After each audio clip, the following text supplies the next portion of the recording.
Take the roll. Commissioner Reiner. I am here.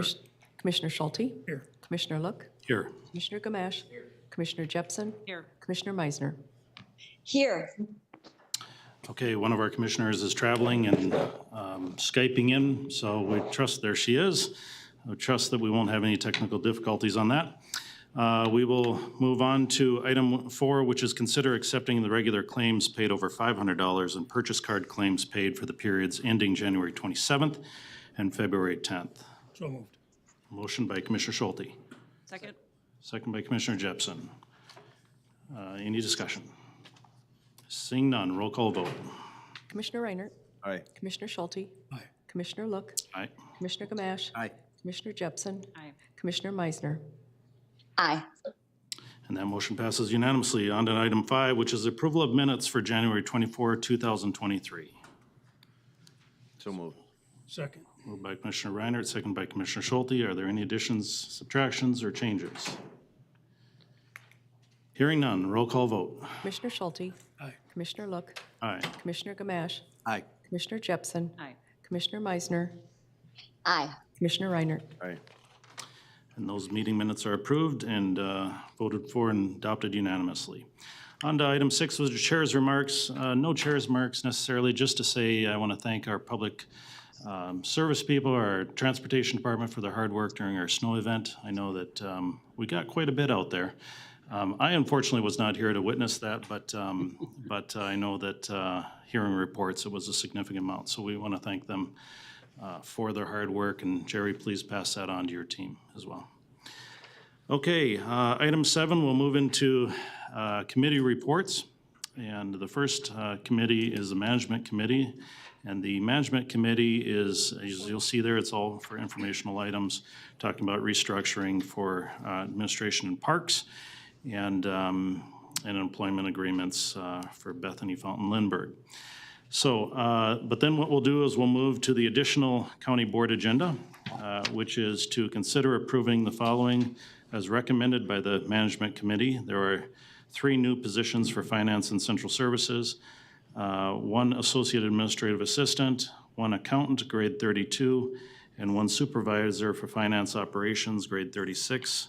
This is for the procurement system implementation that we have recently approved, and these will be the people necessary for getting that implemented. My understanding is there will be about a year and a half of which these 3 individuals will be working on this project. This is not an increase to the FTE count, so there will be some reconciliation at some point in the future on that. I'll move approval, Mr. Chair. Motion by Commissioner Schulte. Is there a second? Second. Second by Commissioner Gamache. Any discussion? Commissioner Reiner.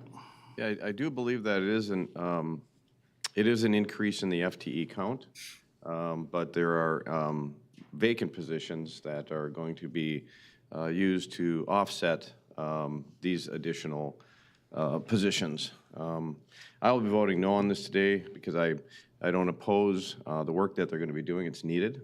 It's just how it's coming through the management committee and how it's set up doesn't make sense to me as far as adding positions when we already have vacated positions, or I should say empty positions that could have been, I guess, reclassified. So that's just my opinion. Okay, further discussion? I think part of that is that it's easier to move people around when need be, as opposed to asking for new positions at some point later. Corey's coming up here, he might be able to shed some more light on that, but that's my understanding. All right, thank you, Mr. Chair, Commissioners. What's happening here is, as we look at the major implementation of the finance and procurement system, there's a lot of work that needs to be done, but we also have work that keeps lights on. So some of the vacant positions, we are still hiring those in because we do have vacancies. Some we are looking at restructuring. We don't know exactly what our structure will look like, and so there will be some restructure in finance after we get this implemented, once we know what this looks like. We know for sure the 1 position that is being offered here, the one position that is replaced, will go away at the end of '24.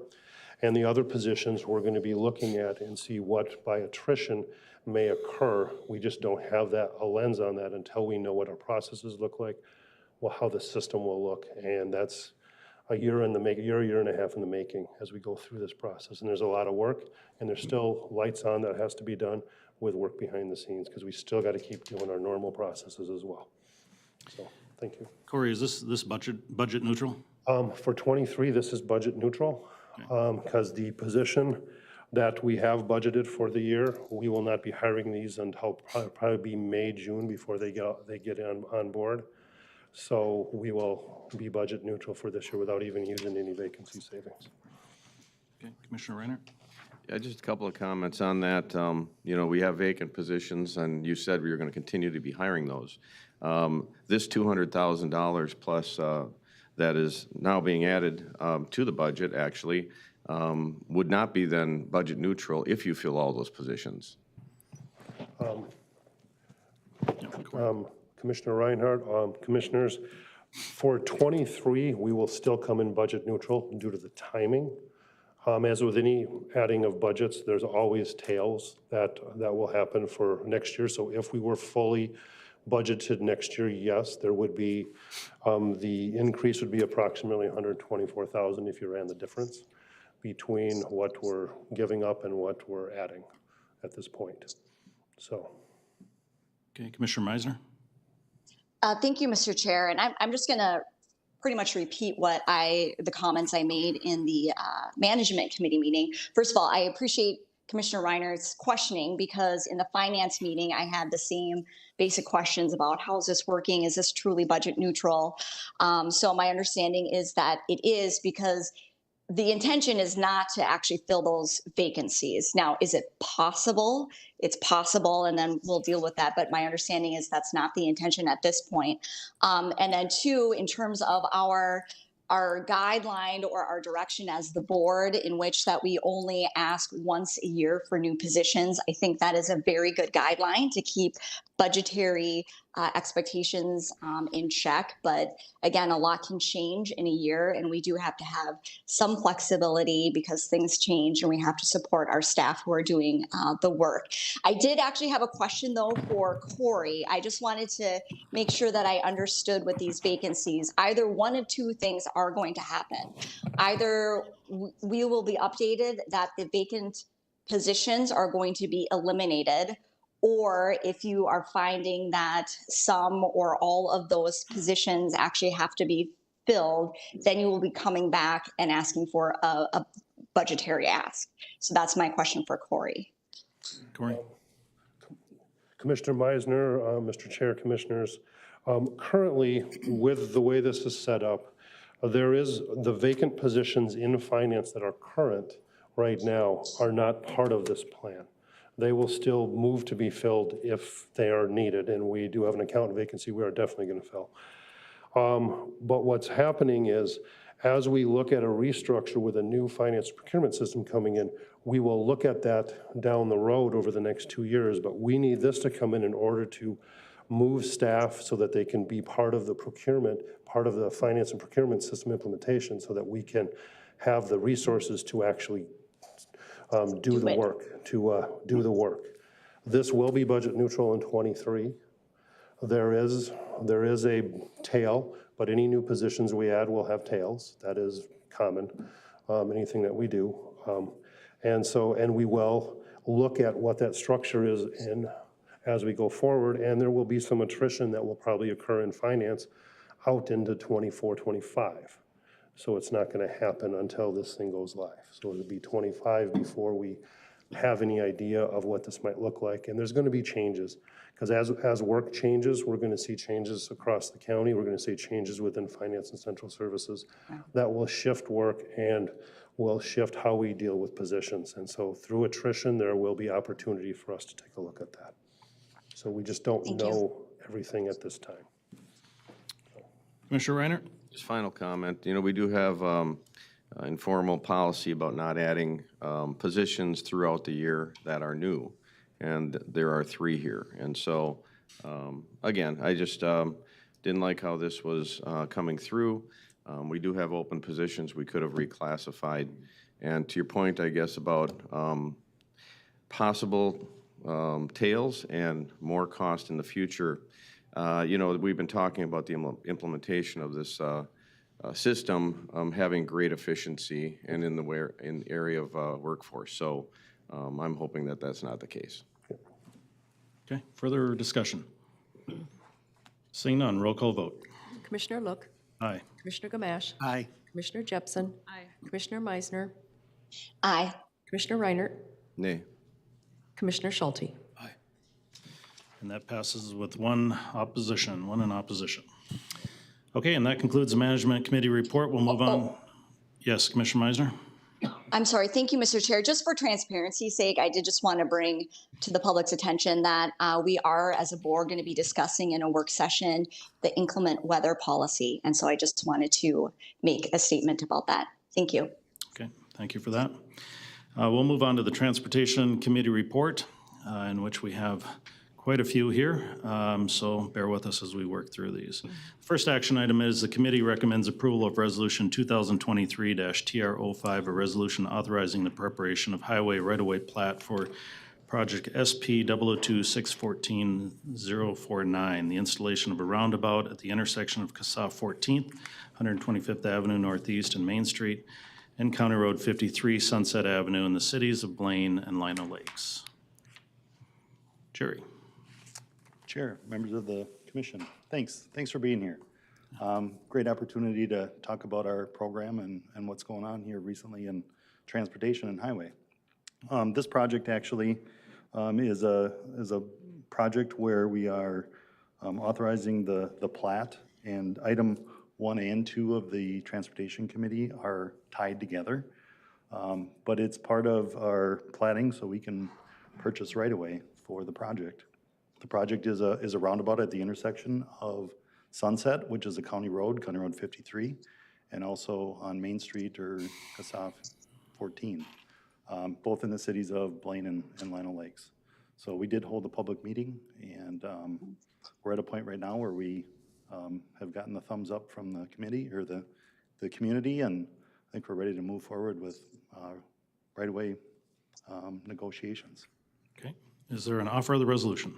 Mr. Chair, I'd like to move approval of Resolution 2023-TR05. Okay, there's an offer of the resolution by Commissioner Reinert. Discussion.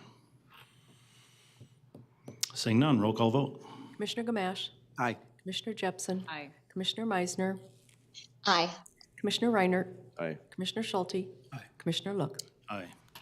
And that passes unanimously. Item 2 is the committee recommends approval of Resolution 2023-TR06, a resolution authorizing the acquisition of right-of-way for project SP 002-614-049, the installation of a roundabout at intersection of CASA 14. We spoke about in the cities of Lino and Blaine, and this is the just the authorization of that right-of-way acquisition. Is there an offer of the resolution? So moved. That has been offered by Commissioner Reinert. Is there discussion? Seeing none, roll call vote. Commissioner Jepson. Aye. Commissioner Meisner, Aye. Commissioner Reinert, Aye. Commissioner Schulte. Aye. Commissioner Look, Aye. Commissioner Gamache. Aye. And that resolution passes unanimously as well. Item 3, the committee recommends approval of Resolution 2023-TR07, a resolution authorizing the preparation of a highway right-of-way plat for project SAP 002-622-042, construction of certain improvements to CASA 22, Viking Boulevard between Trunk Highway 47 and CASA 7, Rum River Boulevard in the cities of Nowthen and Oak Grove. I will offer that resolution. Description on that one? Thanks, Chair, Commissioners. This project is a pavement replacement project. Currently, 22 between Trunk Highway 47 and Rum River Boulevard is in dire need of pavement repair. So as part of this project, we are going to be replacing the existing bituminous surfacing with new concrete pavement, and we'll be doing specific widenings mostly towards the east end of the project, towards Kiowa Street and near Rum River Boulevard, which is CASA 7. Okay. And folks will recall that just about all of 22 was white-topped, and there were two different projects, as I recall. One had a smoothness criteria maybe in the project and was very smooth. The other one didn't have that, and so it was a little less smooth. Do you know on this particular one if we have that built into this? Chair, that's a great question. In regards to the concrete pavement, this will be a full-depth concrete section. It won't be a white topping, and the ride, as part of this pavement installation or construction, will be tied together with dowel bars. So it'll transfer load between the different panels out there on the roadway. So it's going to be set up for heavy truck traffic. This is a very, I would say, commercial used with heavy trucks in this corridor. And that's why we've decided to use concrete and continue the concrete theme in this corridor for the structural stability. Okay. Mr. Chair. Yeah, Commissioner Gamache. Thank you, Mr. Chair. Jerry, it goes to, all the way to 47 at that intersection. That intersection is currently a signal light, is that correct? Commissioner, that actually is a four-way stop. Is it a four-way stop? Okay, so there's no plans for a roundabout there? Are there any changes to that intersection? So Commissioner, another good question. In regards to that intersection, that's an intersection with MnDOT. We will be having conversations with MnDOT about improvements to this intersection and looking at a roundabout as one option. I think at this time, we had those conversations with MnDOT.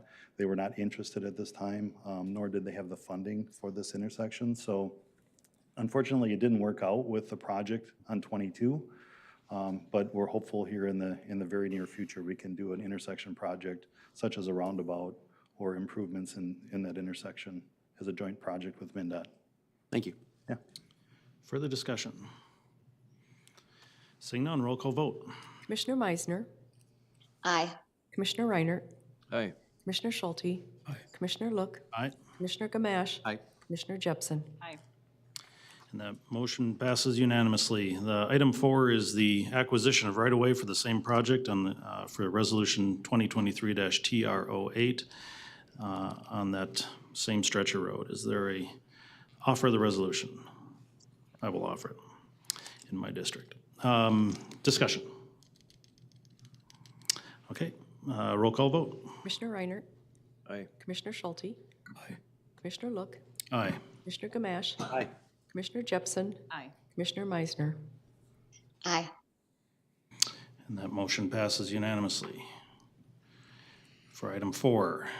Item 5, the committee recommends approval of Resolution 2023-TR09, a resolution authorizing the preparation of a highway right-of-way plat for project SP 002-622-041, the installation of a roundabout at the intersection of CASA 22, Viking Boulevard, and CASA 7, Rum River Boulevard in the city of Oak Grove. And the commissioner for this area is not with us this morning, so I'll offer this resolution. Is there discussion? Yep, Commissioner Gamache. No real discussion, but I'm glad to see we're looking at a roundabout. They seem to be working very well all across the state, and so I'm glad that we're doing that. It's a safety plus in this project, so. Commissioner Schulte. And Jerry, just, I guess for my edification, I haven't been at a Transportation Committee meeting for a couple of months, but this will be done in conjunction with the River Bridge project on 22, is that accurate? Commissioner, that is correct. From the public's perspective, there's going to be one large project out there, which is going to include a bridge over the Rum River. It's going to be the intersection roundabout at 7 and 22. And then also it's going to be the resurfacing of, with the concrete pavement between 47 and 7. So from the public's perspective, it's going to be one project, but there's actually going to be 3 separate projects that are bid due to the funding sources and federal funds associated, especially with this intersection project at 7 and 22. Thanks. Thank you, Mr. Chair. And I'd just like to also comment that, you know, some of the cities up there are not necessarily keen to roundabouts, but that our staff did a phenomenal job of outreach with the city council members and mayor and talking through some of the benefits of this and numbers. And so I'm very thankful for the work you guys have done on that. To help smooth that process. So further discussion. Seeing none, roll call vote. Commissioner Reinert, Aye. Commissioner Schulte, Aye. Commissioner Look, Aye. Commissioner Gamache, Aye. Commissioner Jepson. Commissioner Meisner. Aye. And that resolution passes unanimously as well. Item number 6, the committee recommends approval of Resolution 2023-TR10, a resolution authorizing the acquisition of the right-of-way for this project and the installation of the roundabout at the intersections of 22 and 7. I'll offer the resolution.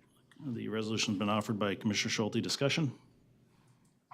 Pretty straightforward. Roll call vote. Commissioner Schulte. Aye. Commissioner Look. Aye. Commissioner Gamache. Aye. Commissioner Jepson. Aye. Commissioner Meisner. Aye. Commissioner Reiner.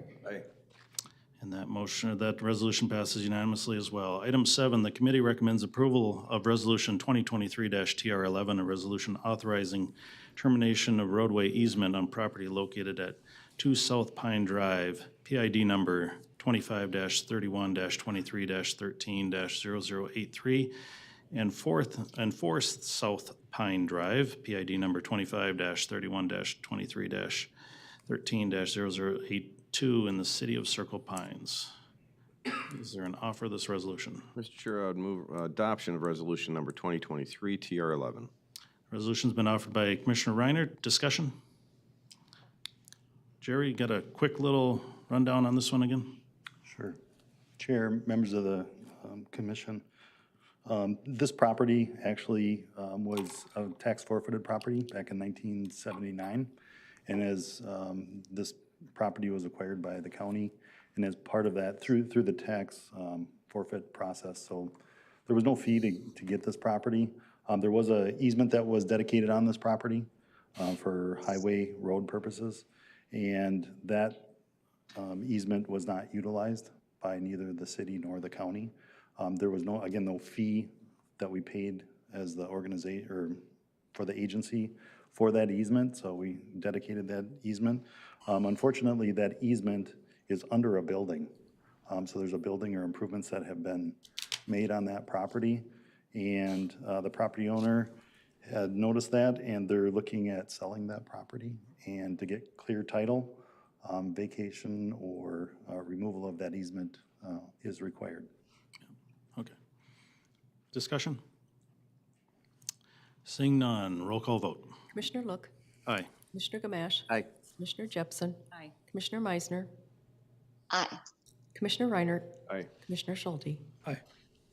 And that resolution passes unanimously. Item 8, the committee recommends approval of Resolution 2023-TR12, a resolution of support for the City of Elk River's funding application through the 2022 Quarters of Commerce Program to improve the existing at-grade access points on US Highway 10 and 169 at the intersections of Jarvis Street, Adams Street, and Alpine Drive in the cities of Elk River and Ramsey.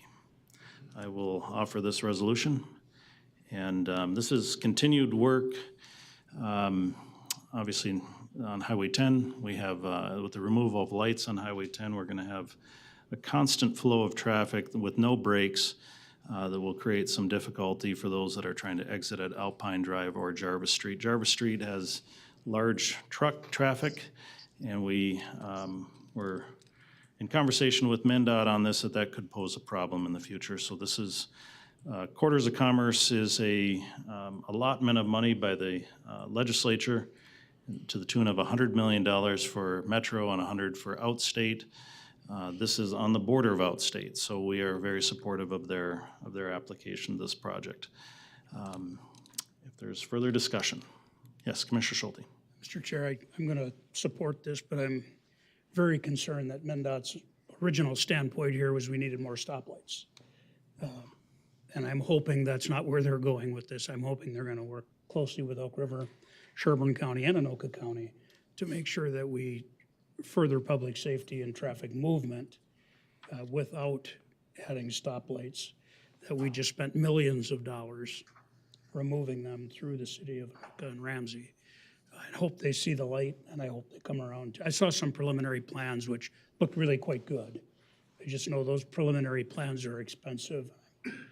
I hope MnDOT doesn't backpedal to cheaper stoplights. Jerry, do you know if it's a grade separated interchange at this point or a J-turn, or what are they kind of, the plans so far that Elk River is promoting? Is that a grade separation?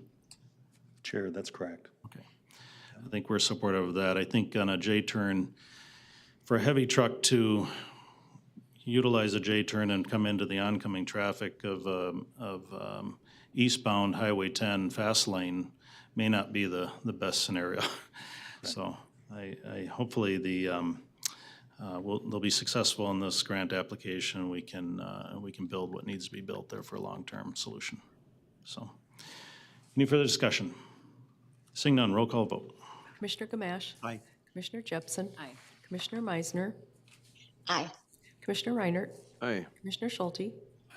Commissioner Look. Aye, and that resolution passes unanimously. Item 9, the committee recommends approval of Resolution 2023 TR 13, a resolution authorizing Anoka County to enter Joint Powers Agreement Amendment Number 1, number C 00084446A as an alpha with MnDOT for the preliminary design, environmental documentation, and final design services of Project CP 18-63-00 US Highway 10 Strategic Congestion Mitigation Project from CONSAS 78 Hanson Boulevard to CONSAS 9 Round Lake Boulevard in the city of Coon Rapids. Is there an offer of this resolution? Mr. Chair, I'd like to offer the resolution. Resolution's been offered by Commissioner Schulte. Discussion. We've been very supportive of this strategic congestion mitigation third lane option in Coon Rapids. This was part of our Highway 10 Coalition group, and I know that we supported this then, and we still support it now, and it's a great project. Commissioner Gamache. Thank you, Mr. Chair. Jerry, I was just kind of wondering, I know that this is, the amendment that we have proposed amendment is increased by $205,000. Is that just the cost of the sound walls, or is it also just inflation? Commissioner, it's in regards to two action items proposed by MnDOT. So this is a unique, I would say, project and contract. It's a pass-through project, so right now Anoka County holds the contract with the consultant, and MnDOT is paying for the final design or preliminary design and environmental services. So to answer your question, there's two items that this amendment covers. One is a phase 1 and 2 for environmental in the corridor, which is necessary to get done as part of a large project like this. And it's also to modify the existing project to look at moving the lanes to the inside of the corridor. So instead of widening on the outside where it would impact wetlands and floodplain, it would be moving the lanes to the inside. So there'd be 3 lanes in each direction, and the addition is on the inside, Okay, thank you. per the request of MnDOT. Commissioner Schulte. Mr. Chair, it may be an appropriate time to point out that we invested early into this in partnership with the city of Coon Rapids. They came together with us, and we funded the original investigation as to how this could be done. And I want to thank them for that. I see the mayor, Jerry Cook, is here today. Welcome, Mayor Cook. And their partnership was critical in moving this forward, and I want to thank them, not just for their partnership in this project, but the 610 East River Road project and many projects actually, and then their partnership with the entire Highway 10 Coalition, supporting Anoka County and Ramsey and Anoka as we moved through those cities as well. Okay, further discussion? Seeing none, roll call vote. Commissioner Jepson. Aye. Commissioner Meisner. Aye. Commissioner Reinert. Aye. Commissioner Schulte. Aye. Commissioner Look. Aye. Commissioner Gamache. Aye. And that resolution passes unanimously. Item 10 is the purchase of service agreement for this project. Amendment number 1, C 00091114 is an alpha with TKDA. And for that, again, the project US 10 Strategic Congestion Mitigation in the city of Coon Rapids. I'll move approval, Mr. Chair. There is a motion. Is there a second? Second. Motion by Commissioner Schulte, second by Commissioner Gamache. Discussion? Seeing none, roll call vote. Commissioner Meisner. Aye. Commissioner Reinert. Aye. Commissioner Schulte. Aye. Commissioner Look. Aye. Commissioner Gamache. Aye. Commissioner Jepson. Aye. And that motion passes unanimously. Okay, item 11.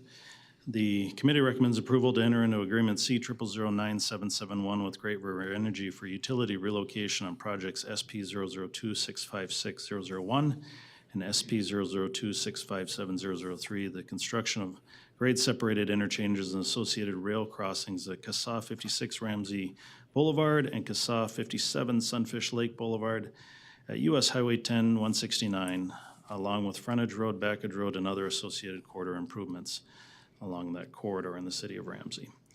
I will move approval of this. Is there a second? Second. Second by Commissioner Gamache. Discussion on this one. I know that we spoke about this and they need to move some of their poles for the height issues associated with the bridge coming through. It is costly, but it's a project, it will be a cost carried by the project. And this is a reciprocal cost that we charge them at times when they are in our right of way as well, as I understand. Correct. Anything else on that, Jerry? Oh, you're correct, Chair. Okay. Good job. Any further discussion? Seeing none, roll call vote. Commissioner Reinert, Aye. Commissioner Schulte, Aye. Commissioner Look, Aye. Commissioner Gamache. Aye. Commissioner Jepson. Commissioner Meisner. Aye. And that motion passes unanimously. Item 12, the committee recommends award of contract C009759 in the amount of $1,739,571.50 to New Look Contracting Incorporated, unrelated to me, improvements at the intersection of CASA 53, Old Central Avenue, and Gardena Avenue in the city of Fridley. Is there a motion to approve? So moved. It is moved by Commissioner Meisner. Is there a second? Second. Second by Commissioner Gamache. Discussion on this one. Any discussion? Mr. Chair. Yes, Commissioner. Just for the record, it is CASA 35. Oh, did I misread that? Well, I heard 53, but it is. Maybe a little dyslexia. Okay. CASA 35, Old Central Avenue. Okay. If there's no further discussion, roll call vote. Commissioner Reinert, Aye. Commissioner Schulte. Aye. Commissioner Look, Aye. Commissioner Gamache. Aye. Commissioner Jepson. Commissioner Meisner. Aye. And that motion passes unanimously. Item 13, the committee recommends approval for the county engineer to place an order for the rehabilitation and modification of highway pavement marking striper as part of the draft 2024 Highway Department Fleet Capital Equipment Replacement Program. That is not the striper that we have, but that's a, I'm getting a nod, yes, it is. But I think we have a little bit newer one. However, while it's very low miles on this, it does get used quite a bit. And I'll have Jerry just kind of run through the cost of new ones versus the rehab. Thanks, Chair. And Commissioners, this is our striper that was purchased back in 2011. It's one of the, I would say it's a very reliable piece of equipment. The chassis on it is very reliable. It's one of the most important pieces of equipment we have as well. Because of the aging population, we need to make sure that they can see the stripes on the roadways. And even for younger people like me, making sure you can see the stripes on the roadways. So actually, making sure that those stripes are freshed up every year and vibrant and reflect off of your headlights at night is very important. So as part of this piece of equipment, a new piece of equipment like this is about $780,000. Not to mention with coming out of COVID and trying to figure out how to purchase a chassis and delays on shipments and everything else, we felt that it was better to take a look at a rehab on this existing striper and rehab the striper. We worked with EasyLiner, who is our manufacturer of the striper, and as part of their rehab, they would be going through the components on the striper for $175,000, $175,000, which is a significant savings. The extension or the rehab on the striper would include all the wear parts. So it's going to be the compressor, it's going to be the hydraulic system, it's going to be the bead supplier, the paint sprayers, and then all of the hoses and everything else. And then also look at the electronics on the piece of equipment. So really what we're doing is we're refreshing or updating the piece of equipment, and it should get us another 8 to 10 years. So I think we believe it's a very cost-effective way to extend the life of this piece of equipment. This equipment is out on the road when the weather permits in the spring and is out all spring, summer, and in the fall. And then when it starts to get cool, then it goes into the shop and is parked for the winter. The rehab on this piece of equipment would be during the winter of 2023 into the late winter of '24. So it would be the off-season. We would haul it down to Iowa. They would have it for the winter, and we would get pretty much a new machine when we're done. So that's, What is the cost comparison between the two again? New one versus the rehab? Did you cover that? a new piece of equipment is $780,000 in today's dollars. And then the rehab is 175,000. Thank you. Just want to get that on the record. Commissioner Reiner. So with this refurbishing, and thanks for, saving us $600,000, what's the warranty? Commissioner and Chair, now you put me on the spot. I didn't mean to. That's something I gotta check into in regards to the warranty. But this happens a lot on stripers, especially for agencies. They're very well-maintained pieces of equipment when a public agency owns a piece of equipment like this. I would say that in regards to a warranty, we'd be looking at making sure that that's all documented as part of the refurbishment. But right now, we just got a quote. So Okay. as part of that, we will continue to look into that on what the warranty would be for, again, the parts that they would put in or the repairs that they would do to the piece of equipment specifically. So they wouldn't warranty like the chassis or anything like that. It would just be the work that they do. No, it's just 175,000 is still a lot of money, and you'd think that we'd have some kind of runway with that as far as, how long they're gonna promise it's gonna preliminarily last anyway. Until we get through the testing stage of, a summer or two using it and knowing that they did a good job, so, Okay. thank you. Further discussion, or is there a motion? Oh, Mr. Chair? Yes, Commissioner Meisner. Yes, and by the way, I don't know why my camera is not on. It is on my end. I'm not sure what's going on. But Mr. Chair, I just wanted to make comment about the creativity to save quite a significant amount of money. And even though I think Jerry said there is not technically a warranty, I think you said though it would last for at least 10 to 15 years was kind of the expectation. Commissioner, and 8 to 10 years is the Oh, 8 expected to 10 years. Okay, thank expected you. life. Thank you. Okay. And I will move this. Okay, there's a motion by Commissioner Gamache, Second. second by Commissioner Jepson. Further discussion? Yes, Commissioner Schulte. Just a quick comment that everybody recognizes, this isn't anything to do with the wheels, tires, brakes, engines, transmissions, cab chassis. That stuff's all gonna stay original to 2011. The only thing we're changing is the paint marking stuff. So although the warranty, I'm sure, has run out on the cab and chassis years ago, and so it's really just on our maintenance department to continue to maintain that in the way they have. But the advantage is it doesn't see winters, so odds are it's gonna last a lot longer. Yep, very good. Okay, if there's no further discussion, roll call vote. Commissioner Schulte. Aye. Commissioner Look. Aye. Commissioner Gamache. Aye. Commissioner Jepson. Commissioner Meisner. Aye. Commissioner Reiner. Hey. And that motion passes unanimously. We have two items under the Transit Department. The first is the committee recommends approval of Transit Link Service Agreement Amendment Number 2, number C00084441, B as in Bravo, between Anoka County and Metropolitan Council for the existing dial-a-ride service within Anoka County, and authorizing County Board Chair and County Administrator to execute this agreement. Is there a motion to approve this amendment? So moved. Motion by Commissioner Jepson, Second. second by Commissioner Gamache. Discussion. The amendment, Jerry, just remind me again on what's being changed on this? Chair, members of the commission, it's the hourly rate for the drivers That's right. due to the hard-to-hire staff to keep the vehicles moving. Very good, very good. Further discussion? Seeing none, I will do a roll call vote on this, although it's not identified.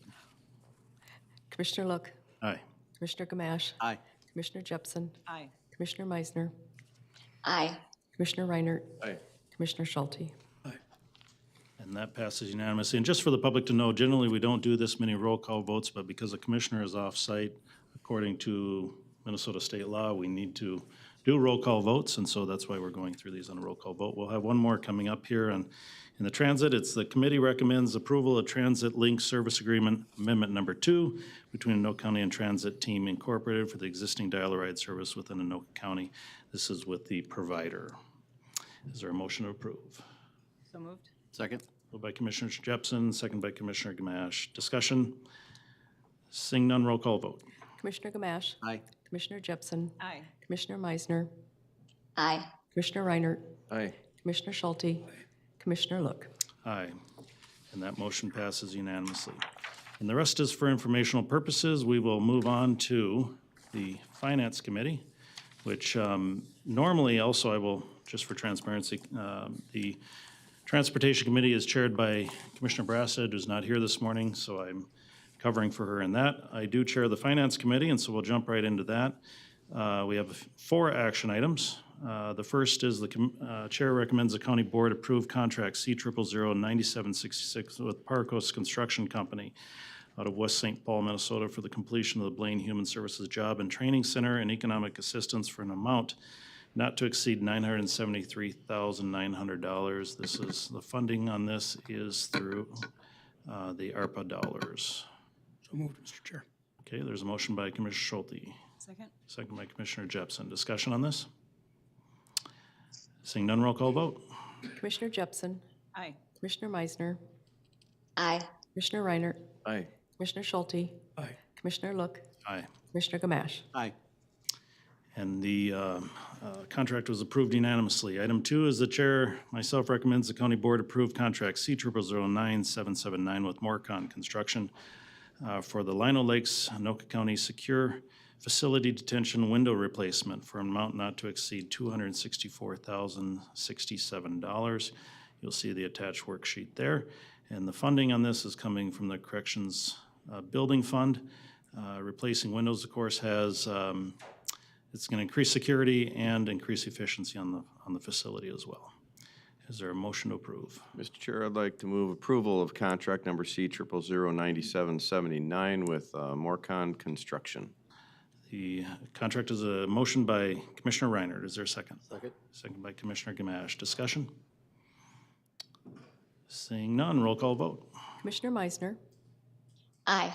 Commissioner Reinert, Aye. Commissioner Schulte, Aye. Commissioner Look, Aye. Commissioner Gamache, Commissioner Jepson. Aye.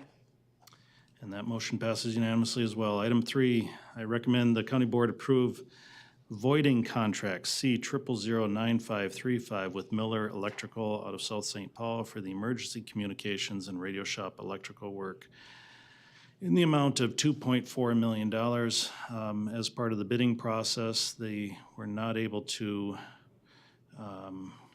meet the requirements of the bid, and their staff is recommending we void this contract with them.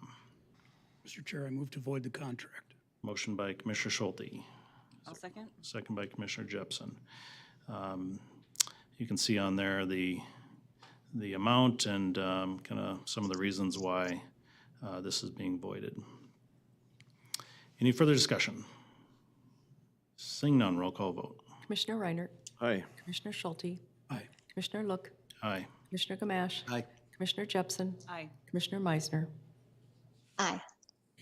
And that motion passes unanimously. Item 4, I recommend the county board approve contract C0009526 with Lake Town Electrical.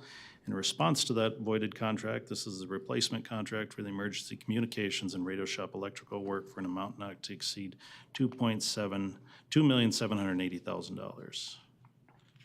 Is there a motion to approve? So moved. Moved by Commissioner Gamache, Second. second by Commissioner Schulte. Any discussion on this? Yes, Commissioner Meisner. Thank you, Mr. Chair. Just commentary that I appreciate facility identifying some issues and replacing that contract immediately so we can continue the work. Thank you. Yes, indeed. Thank you to facilities for catching this and being on top of it, and ICS as well for your hard work on that, so.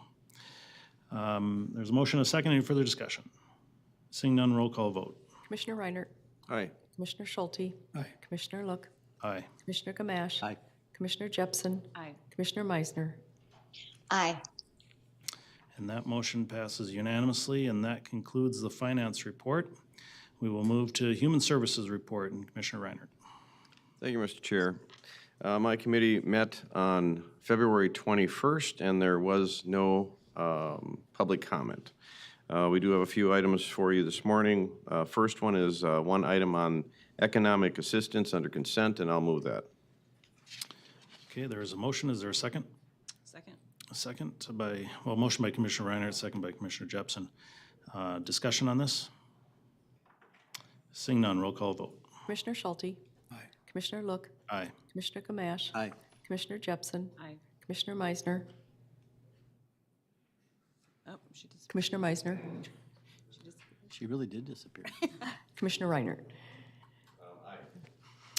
And that motion passes with one absent commissioner. Item 2. Okay, now we'll move to the regular agenda, and we have a couple items for you under Public Health and Environmental Services. First one is for the board to consider to accept CDC Public Health Infrastructure Funding Grant, contract number C0009784, from the Minnesota Department of Health.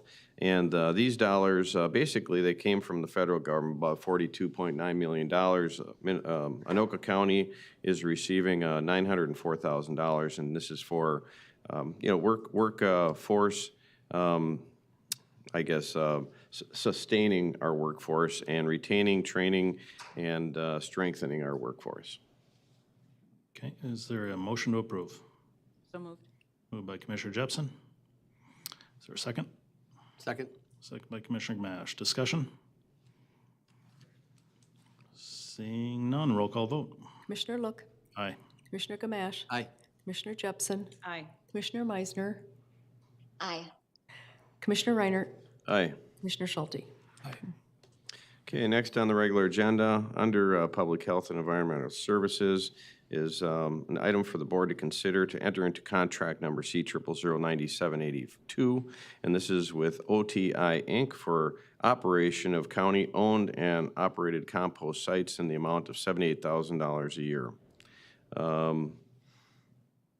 Yeah, basically it's compost material removal, so pretty simple. Okay, is there a motion to approve? So moved.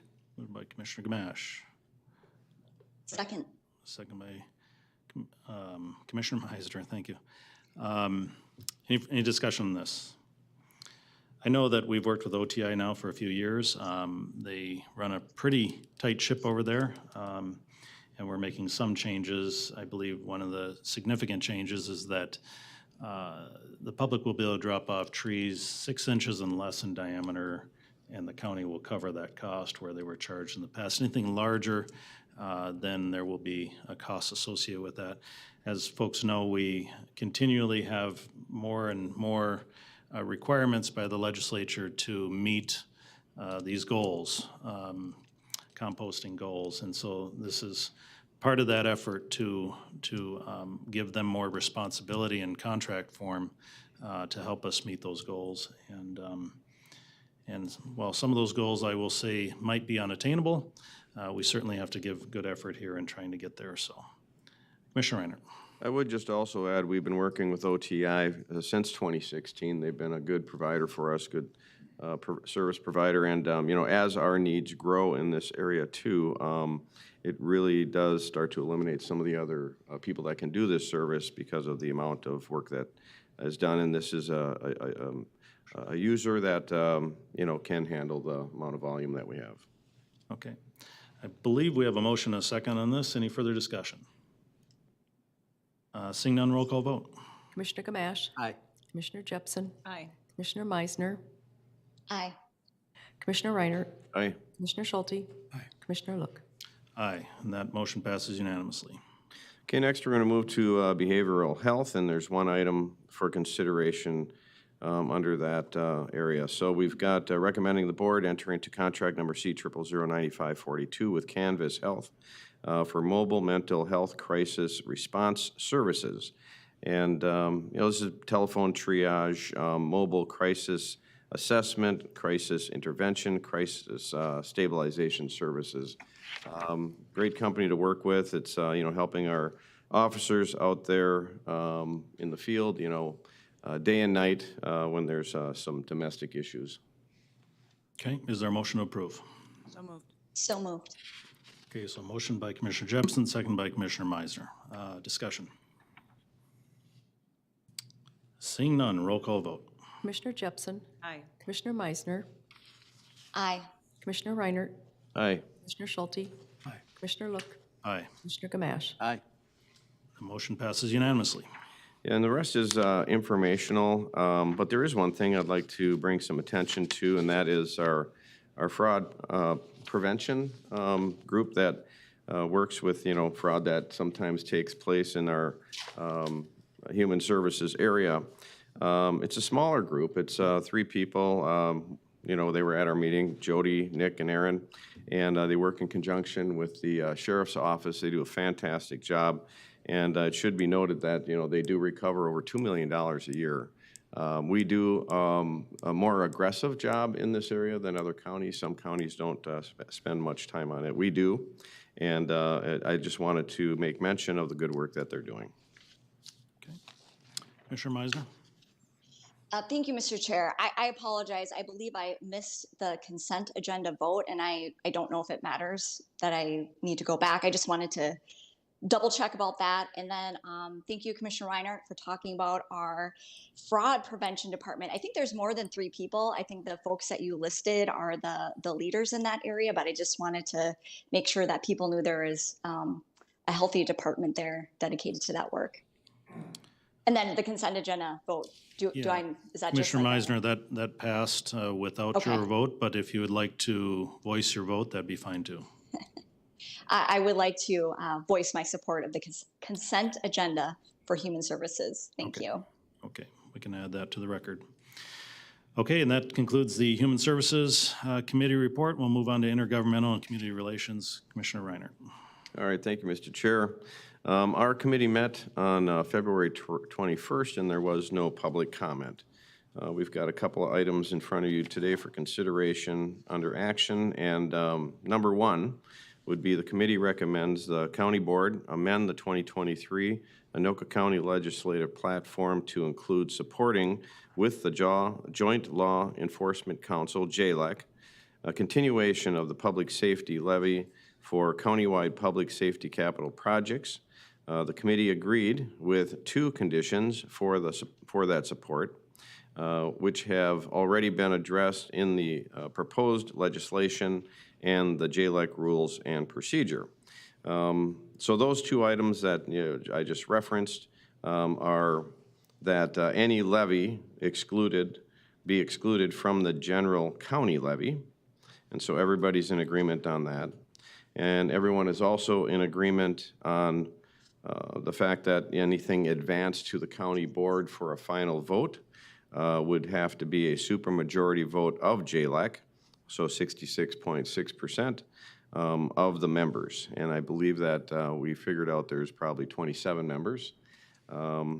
There were 3 other items that were considered at our meeting, at our committee meeting.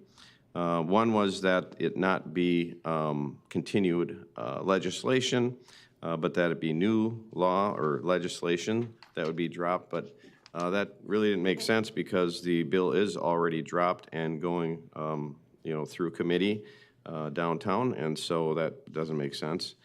The other one was that there would be a supermajority of our board to then approve the supermajority vote of JLEC, which, our committee didn't think that made much sense because best we could determine, Anoka County had never done that in its history, and it does then create a slippery slope for, what is going to be the makeup of different votes. I mean, I suppose somebody could argue that, the jail vote that's coming up, that's going to be quite an expensive project, should be a 7-0 vote. There would be a lot of games that could be played with that. And with election integrity, I guess, taking a hit these days anyway, our committee just felt that that was not a good idea. The other idea was to have 6 additional seats on JLEC. We did have a good discussion about that, and it was felt that the balance is very good right now. The organization has been in existence for 53 years, and so I don't know, the feeling was that there would be in unbalanced weighted advantage to one party or the other if that were done. Certainly, all these meetings that are taking place with JLEC are open to the public. Every city that is interested in participating can attend and participate. Of course, it comes down to an actual vote, and I guess to accommodate, some cities that might want to participate. There has been recently a couple of cities added to the JLEC committee, and that could be a rotating situation, I guess, if JLEC wanted to, so that, you could have some cities certain years be involved. But the feeling was from our committee that, having 6 additional seats would be an imbalance. We have to keep in mind this is a joint law enforcement committee. It's not a joint city committee. It's all about law enforcement and doing good things for the public in that area. So with that, longer presentation than normal, what's recommended by my committee is that we pass this and include only those 2 items that, everybody already agrees to. Okay, so we are here today. We have a large contingent of law enforcement people here for this particular topic. So first of all, I appreciate your patience in getting through the work of the day to get to this point. I'll start out my comments on this. First of all, I want to make it clear that there is no one that does not support law enforcement. Everybody supports law enforcement, and we support the resources needed to make sure that our public is safe, and that's a primary job of government. So none of these comments should be misconstrued as thinking that people don't support law enforcement. That kind of has been twisted a little bit, and so I want to make sure to clarify that. I think I can speak for everyone on this board that we all are fully supportive of law enforcement. Second issue I want to talk on is this motion that's before us here. There hasn't been a motion yet, but this action that is before us here is it's issues that we brought up as a county, that concerns of ours, because we're being asked to support a lobbying effort, okay? So these are the issues that we brought forward. I've brought some of them forward. Other people have brought others forward, and there were 5 in total that were brought forward.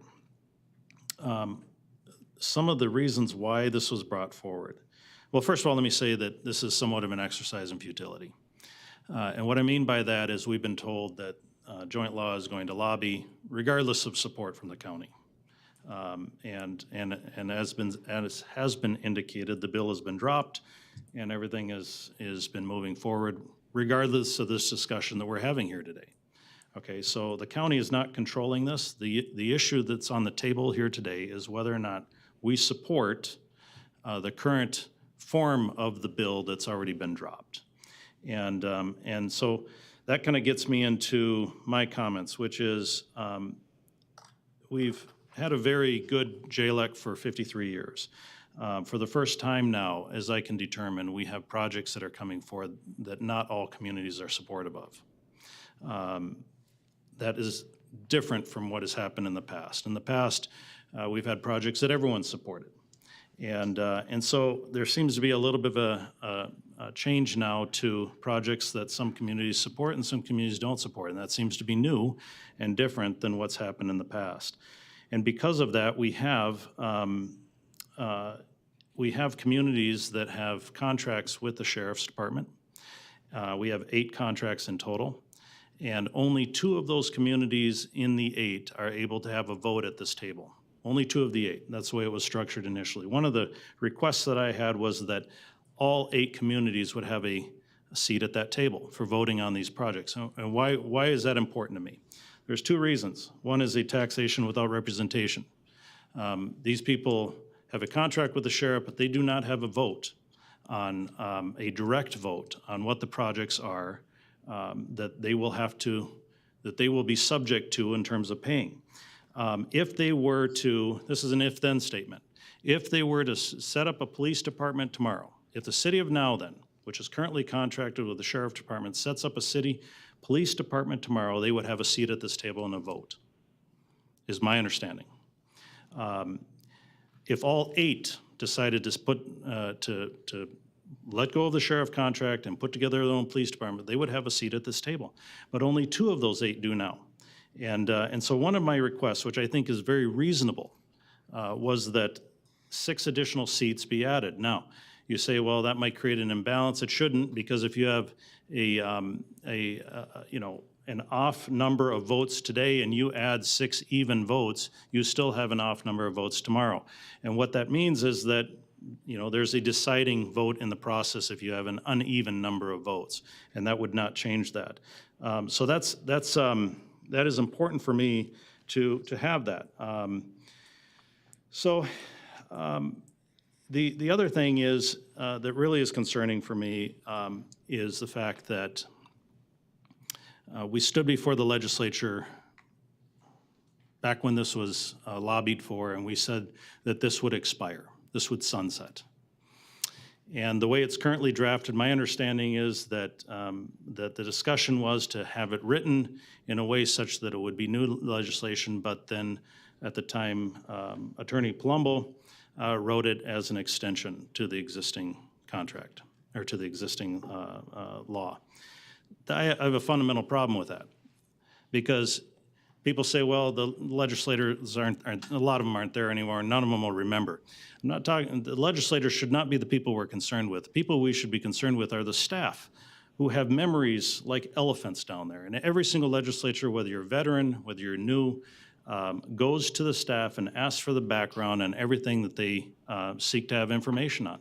And somehow they're provided with all this information. And for them to then have this information that we said and agreed to, that this would be sunsetted, and now we're asking for an extension, which was the primary concern of the legislators back then, was that this wouldn't be a sunsetting situation, that it would be extended into perpetuity.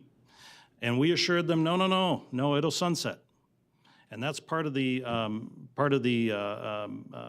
comments that people made back then, the testimony of that time.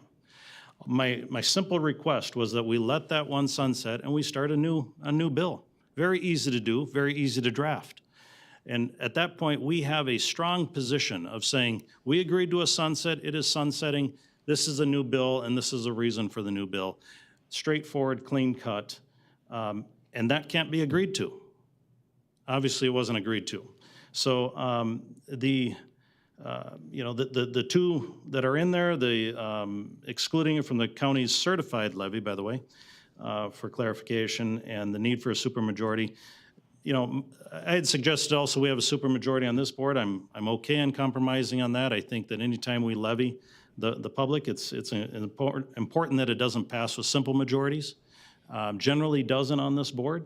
We've had in the history of since I've been here, maybe 1 in opposition, usually me, but the majority do pass it. And so it's never been an issue.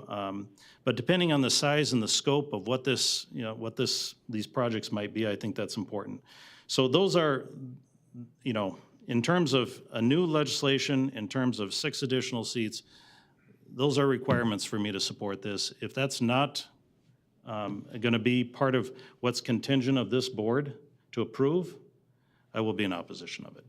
Mr. Chair, I'd like to move approval of action item number 1 as recommended from the IG committee. Second? Second. Okay, there's a motion by Commissioner Reinert. There's a second by Commissioner Jepson. For discussion, Commissioner Jepson. Thank you, sir. So this has been talked about so much over the last few months. Thank you for all being here and the service that you give to our community. Thank you for your patience in working with the county on changes that seem to have consistently been made since October, since I've been made aware of it. It's very frustrating to me that a lot of, from my perspective, and my perspective when this all started was as a non-elected official on this county board, but as elected official from the city of Blaine, it unfortunately turned political when I felt like it didn't have to. And that was really disappointing for me. So I'm glad we've come full circle. I'm glad we're here to approve this if obviously the votes are there. But just echoing Commissioner Reinert's comments about this is joint law enforcement, not joint cities. And from my perspective, based on Chair Look's comments, I do feel that the certain cities are getting represented because they've been represented on that board for the past 53 years. And unfortunately now, for some reason, it's an issue, which is, again, very unfortunate. I do want to comment on some of the projects that have been talked about. To my understanding, they're just ideas. They're just suggestions. It's not what's gonna happen. I mean, when JLEC talks, I mean, everybody brainstorms in these large groups. We all brainstorm together.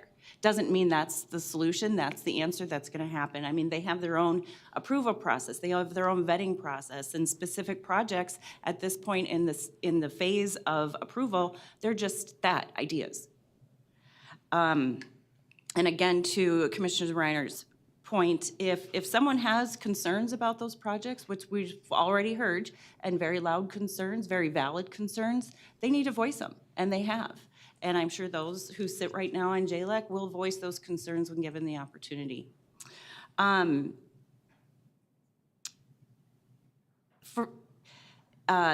made a comment, Chair Look, regarding the memory of elephants. Well, in just a little Googling on the Minnesota State Legislature, 30% of the legislators who were elected in 2022 are new.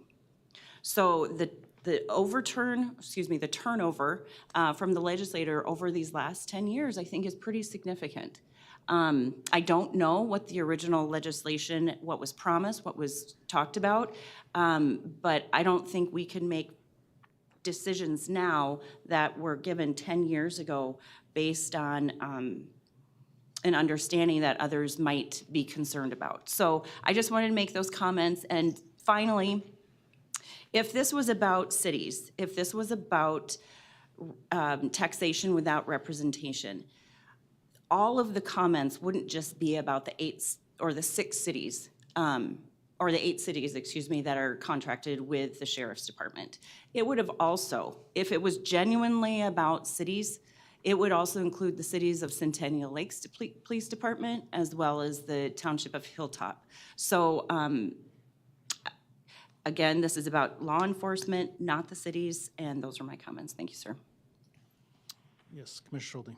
Thank you, Mr. Chair. And Mr. Chair. As a very longtime member of Joint Law Enforcement Council, absolutely appreciate the work that we have done as a Joint Law Enforcement Council. I think the dedication of the chiefs, the city council people, the mayors, and any other staff members who happen to sit in on JLEC over time is truly appreciated, and the work is immeasurably important. I'm told regularly by other law enforcement and other public safety agencies across the country, across the state of Minnesota, that we truly have a model that everybody keeps trying to develop, and they can't, because politics get in the way. Fire departments don't like police departments don't like fire departments, sheriff's office don't like police chiefs don't like sheriffs. It's all across the board, and that's across the country. That is, it's universal. We have something different here, something that we've nurtured for a very long time. We should be proud of it. However, it's like a marriage. If you don't keep working on it, if you don't keep striving to get better and stronger, you're gonna fail. And it happens a lot. I don't want this to fail. I'm also a very long-time member of the Coon Rapids Crime Prevention Association. I am a strong believer in public safety and law enforcement. With that said, I can't support this as it's moving through. There were a number of changes that I thought were vital that didn't take place. We did meet a number of times. I don't think we met often enough. And you'll almost never hear me say that. I'm not a meetings guy. But I think we missed out on a few important meetings where some of this stuff could have been hammered out. This particular time, we're getting so late into the legislative session. The current legislature has a need to move things through at Mach speed, and they're doing just that. The bill that's already presented is probably going to march through the way it's presented. So my opposition to it today isn't going to make any difference. But I need to stand with my principles and my moral convictions that I think JLEC should be around for a very, very long time. I think it needs to morph and shift, and I think we got a long way to get there. I don't think we're where we need to be in the end. So with that, I will be opposed to this specific motion today with full support of Joint Law Enforcement Council on almost every issue that ever comes before it. Commissioner Meisner. Thank you, Mr. Chair. So I will try not to repeat some of the good comments that have been said. First of all, I do want to just start out with thanking Commissioner Reinhardt for putting this in the IG committee. He did invite our entire board for discussion, as well as I saw a little shot of some of our police chiefs who took time today to be here. I appreciate your time and for being here. So Commissioner Jepsen and Reinhardt made excellent points, all of which I have voiced and agree on. Commissioner Look, you had talked about, and you've always been very consistent about this in terms of keeping good faith for having an original sunset understanding. Again, I've been consistent that a lot of things have changed in 10 years for public safety.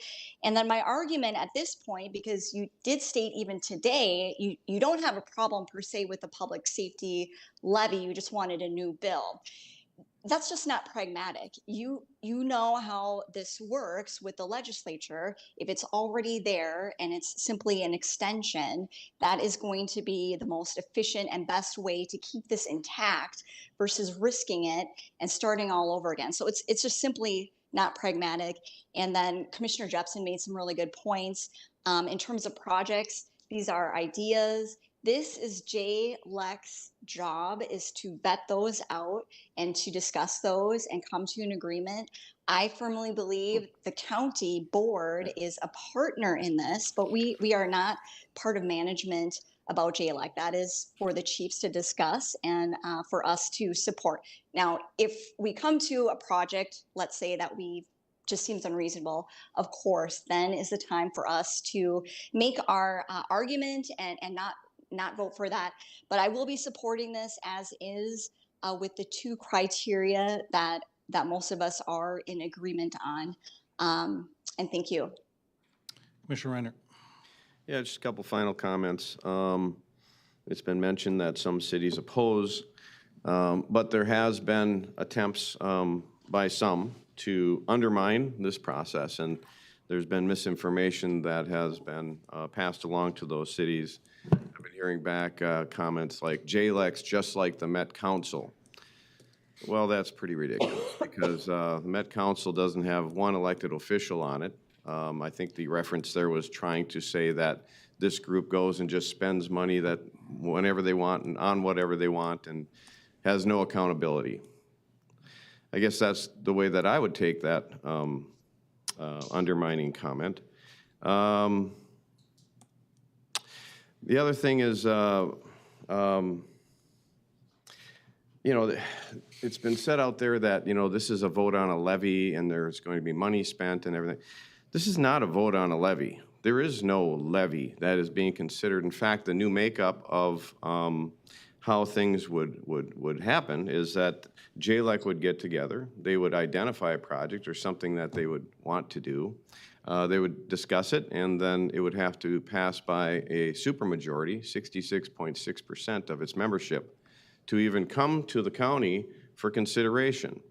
Before, there were dollars that were levied, and JLEC did have the ability to spend those dollars the way that they saw fit.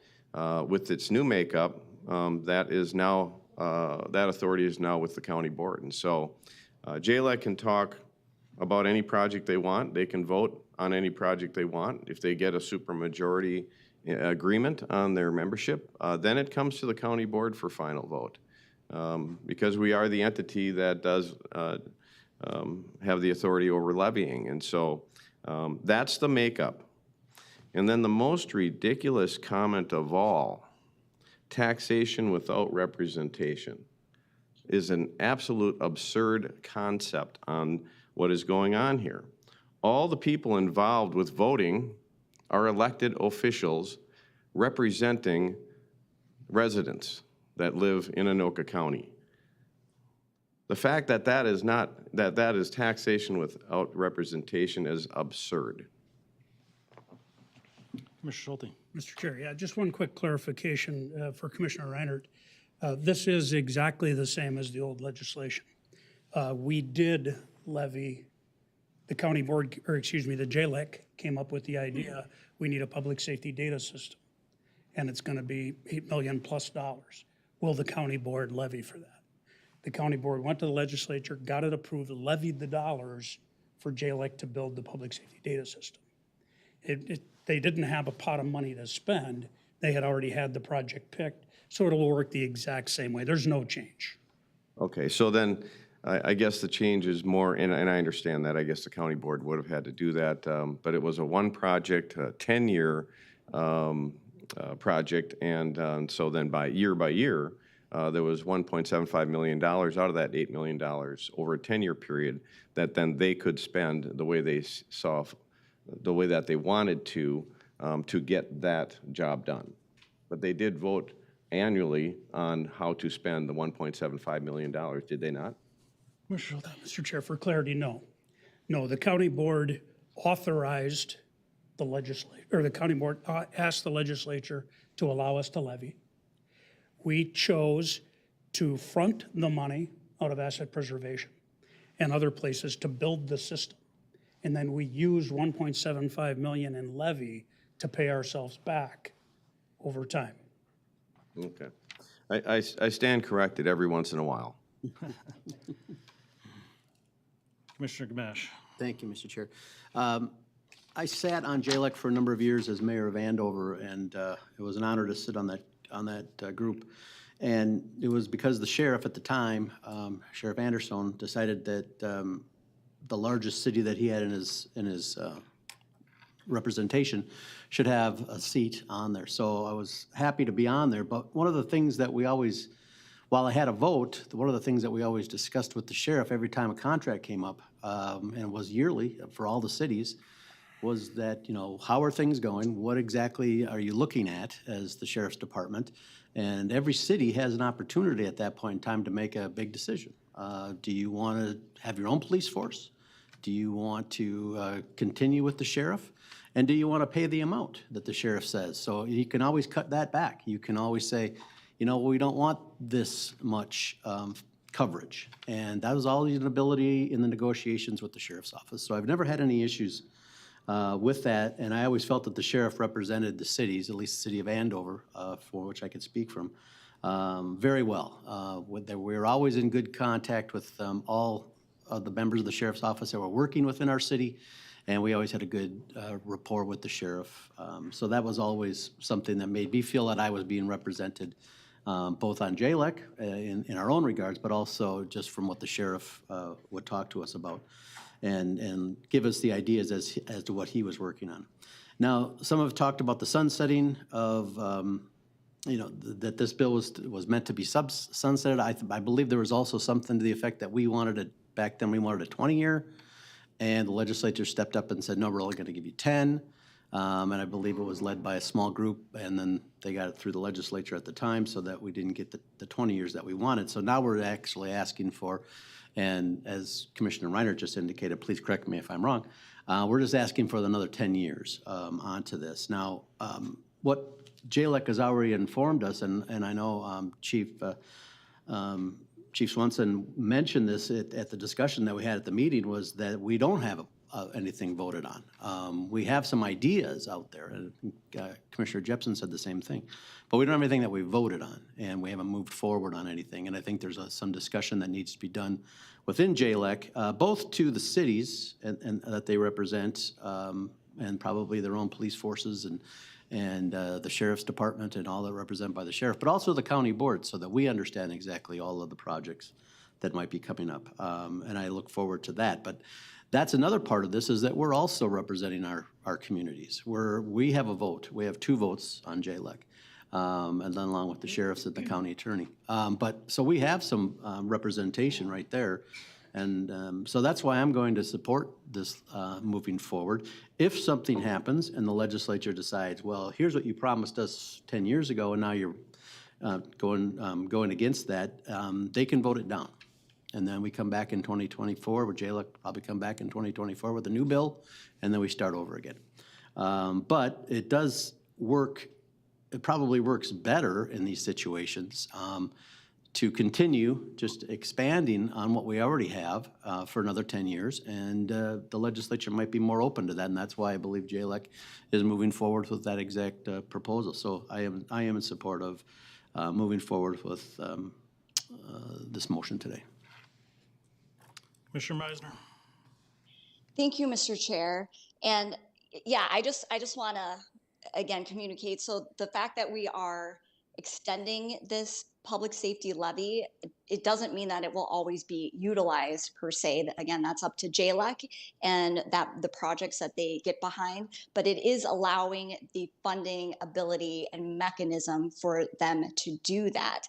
Also, by having this public safety levy, it is in fact saving money to residents who are the same people. So rather than having each city buy radios for X amount of dollars, they can all collaborate and come together and have projects that are a lot more cost efficient. So I just want to talk about that, because I know that for taxes and levy, people, when I say people, residents, they get very nervous about that or questioning about that.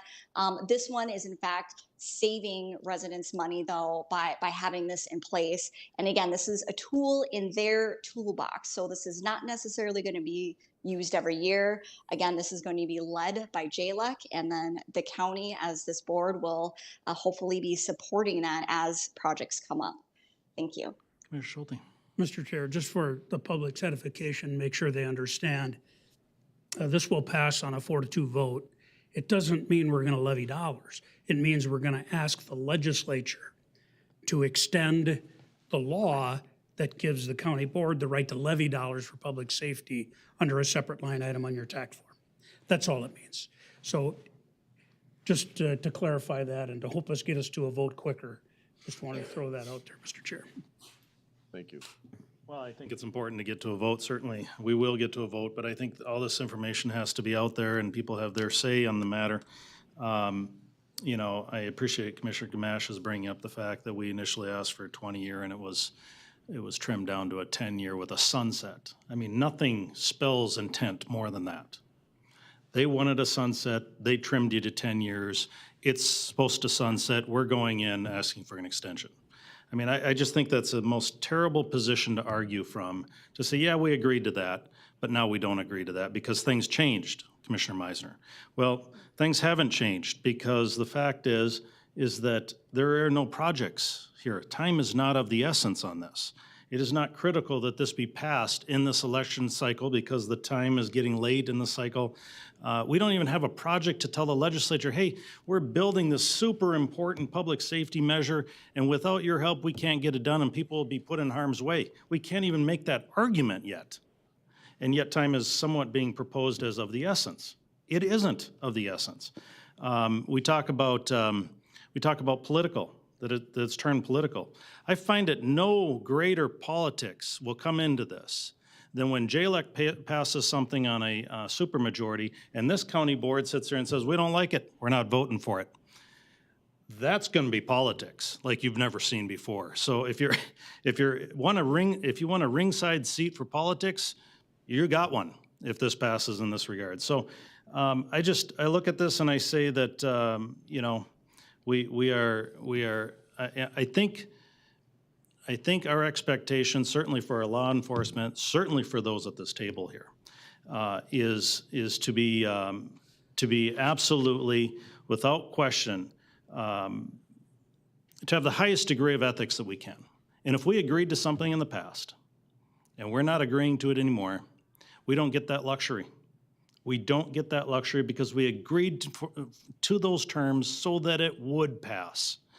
And this is the game that's being played, unfortunately. And I think it's you know, it's not holding ourselves to the highest degree that we need to at this point. So, Commissioner Meisner has a comment. Thank you, Mr. Chair. I think it's really too bad that you are framing this in a games type of lens. Things have in fact changed in the last 10 years for public safety. I think everyone can agree around that between the pandemic and civil unrest. And time is of the essence of what we're about to do today, as what Commissioner Schulte sort of laid out. We want the mechanisms in place for when you need them, the funding mechanisms. So if we don't do this now and we wait for a project, well, as you know, that's going to take at least best case scenario, one session to get through. And you also know that with inflation and cost of business, those increases for projects that have been identified will keep increasing. Again, it makes no sense. So I completely disagree with you on those pragmatic points. And again, my commentary is I'm sorry that you are referencing this into ethics and a game situation that couldn't be farther from the truth. Thank you. Well, in response to Commissioner Meisner, I think you've been probably the one who's preached ethics more than anyone else since your tenure here on this board, so I find it surprising that you aren't supporting that. But what I will say is, if you're familiar at all with the Joint Powers Agreement, each city can go back to their respective boards and say, we have a share in this amount that we need to fund in this year's budget, and it's that easy. It doesn't have to be legislation down at the Capitol to fund it. Through a county levy, it can be individual levies, and that's a vehicle for doing that, and it's adequate and responsible and actually more transparent, in my opinion. So there is a funding mechanism, and I think that framing it in such that now public safety is going to be at risk because there's no funding mechanism is flat out wrong. So, further comments? Commissioner Reinert. Some may be afraid to vote no if JLAC presents us with a project. I just want to say I won't be afraid to vote no. Any further comments? Seeing none, roll call vote. Commissioner Meisner, Aye. Commissioner Reinert, Aye. Commissioner Schulte, Nay. Commissioner Look, Opposed? Commissioner Gamache, Aye. Commissioner Jepson. Aye. And that motion passes. Mr. Chair. Yes, Commissioner Schulte. I don't know if this is the appropriate time or not, but I want to bring it up anyways. A longtime friend of law enforcement in Anoka County, emergency communications, emergency management, and our good friend Bruce Wojak passed away a couple of weeks ago, or a week and a half ago. And I just wanted to express condolences to his family and friends. He was a longtime Anoka County employee, a good man, a customer at my shop, and a friend, and we'll miss him. Thank you. Thank you, Mr. Chair. Thank you for mentioning that. That was 100% appropriate. Thanks, Scott. Item 2, Commissioner Reinert. Item 2 on the action items. I don't think the rest will be quite as long. This item is that the committee is recommending that the county board support a renewal of the management control agreement, contract number C0006230, and refer the matter to the county attorney to work with JLAC on the language and duration of the renewal, with the progress report to be presented to an Anoka County committee meeting before the next JLAC meeting. So this will happen in the next 30 days. And basically at our committee meeting, there was a 5-year agreement in place that has now just recently expired a couple of weeks ago. And so we need to put this back in place. There's no sense of urgency really for this.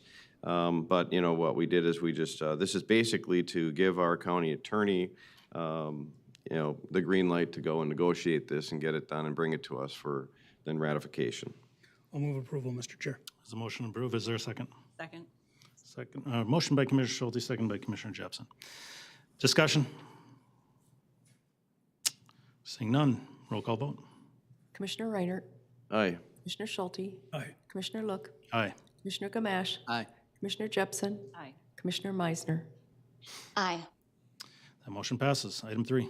Okay, next item is, the committee is recommending that the county board terminate contract number C0004311B with Burnett County, Wisconsin, and approve contract number C0009751 with said county, converting the contract to a per-case model at $2,000 per autopsy instead of a case average model, with the term of January 1st, 2023 to December 31st, 2023, and automatic renewals for 2-year and 2 additional 1-year terms. Yeah, basically, we do business with half of the counties in Minnesota and some Wisconsin counties for our autopsy services and forensic pathology services. And they just want to change how they're being billed. Kind of the background thought is that this might start to cost them a little bit more than the model that they have, but, if they find that out, we'll be amenable and switch back to the other way of billing if that's what they so choose. Okay, is there a motion to approve? So moved. Moved by Commissioner Gamache, Second. second by Commissioner Schulte. Discussion. Seeing none, roll call vote. Commissioner Reinert, Aye. Commissioner Schulte, Aye. Commissioner Look, Aye. Commissioner Gamache, Aye.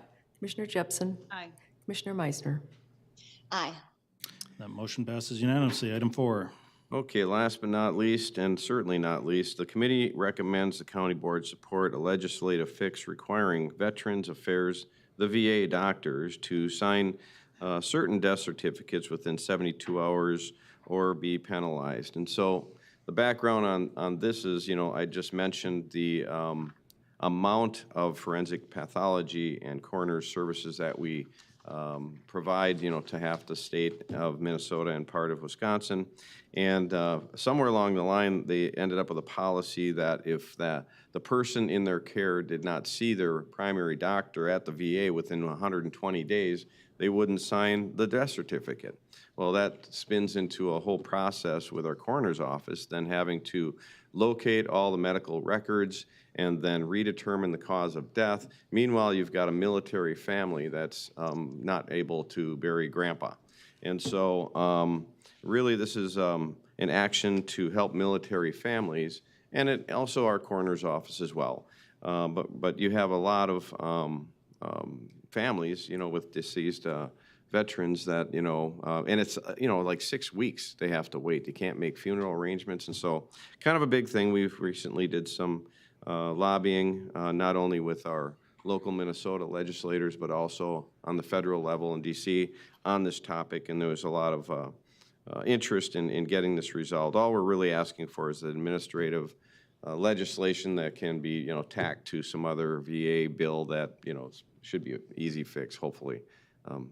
Let's see, government easy, maybe not always, but we're hoping to get some action on this soon. Is there a motion to approve? So moved. Second. Okay, motion by Commissioner Jepson, second by Commissioner Gamache. Yeah, we had a successful lobbying on Capitol Hill on this one. A lot of reception from our Minnesota delegation. I want to give special thanks to Paul Miller as well for our DC lobbyist for helping us navigate through this. And from what I understand, the appropriate vehicle is going to be a VA appropriations bill to try and get this language placed in there. I don't think anyone disagrees with the fact that, storing loved ones while paperwork is being processed is necessarily something that anyone finds acceptable. So I think this will be a wonderful thing to keep lobbying for, and hopefully our Minnesota delegation can not only fix it for us, but what's happening across the country. So, and by the way, Anoka County is leading the charge on this one, which is good. Commissioner Gamache.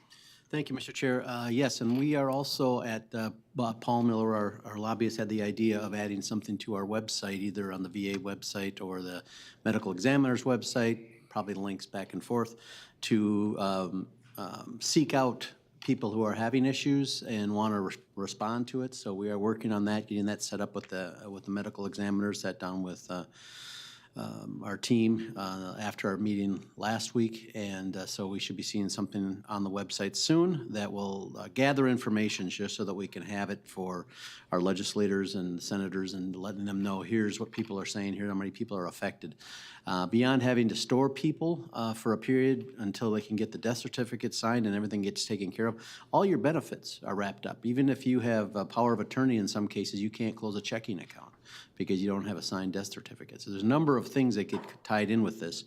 So it's something that's important to get fixed from the VA, from our standpoint regarding what the VA is doing.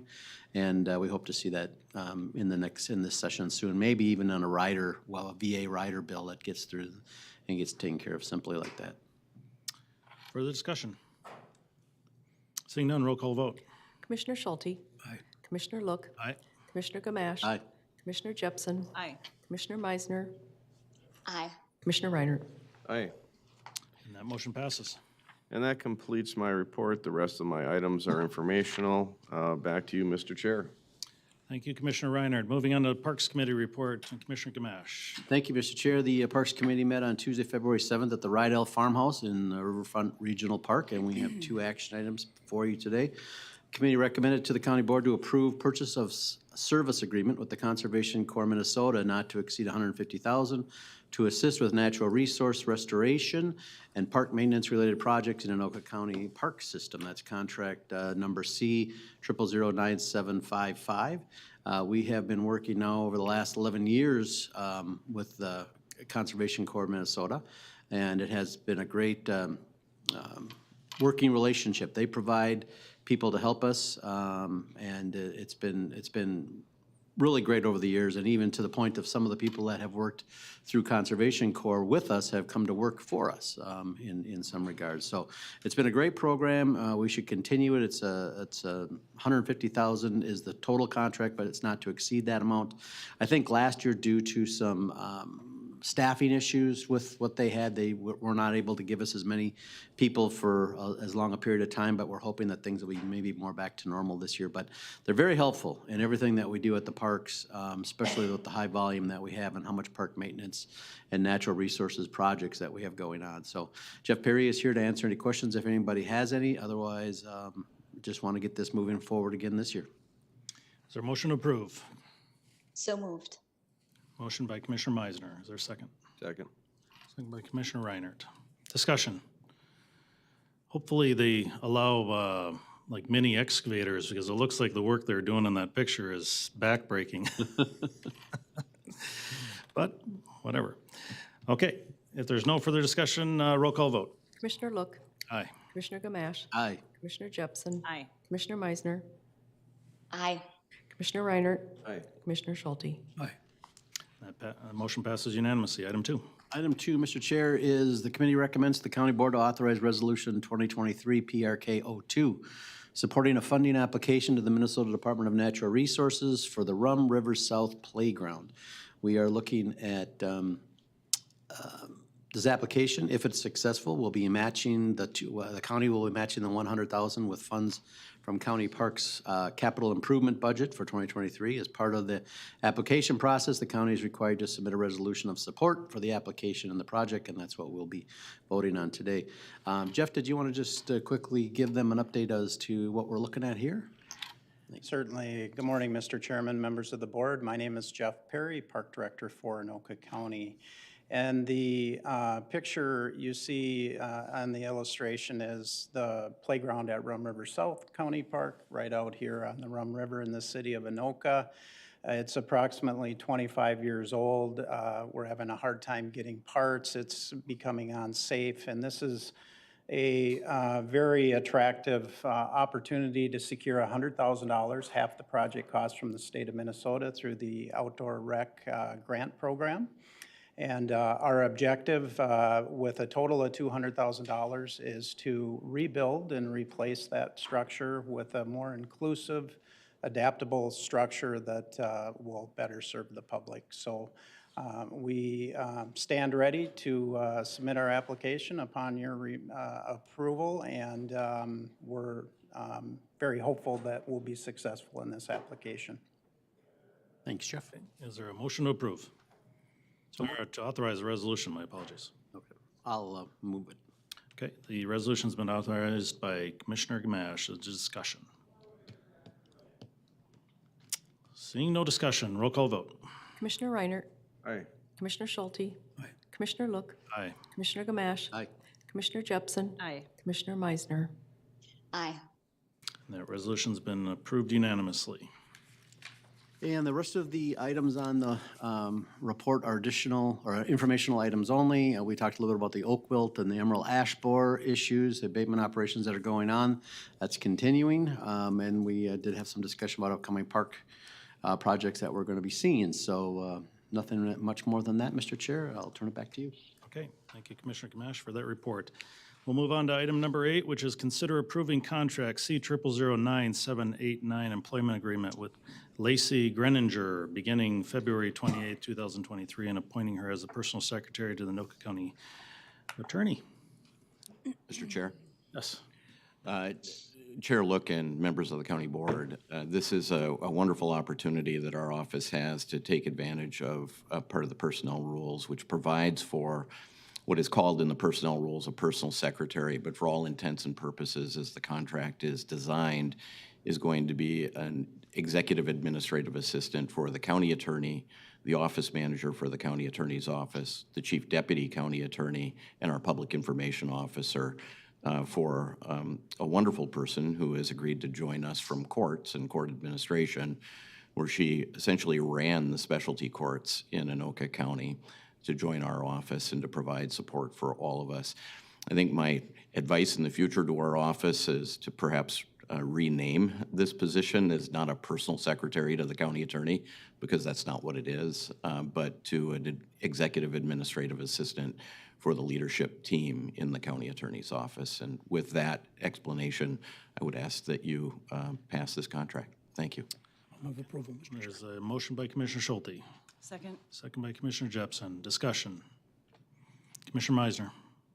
Thank you, Mr. Chair, and thank you, Mr. Attorney, for actually talking about that, because I completely agree with you. We should be changing the title of that. It sounds pretty antiquated. And then, so I guess my process question would be: does that have to go through like a management committee, or how does that work?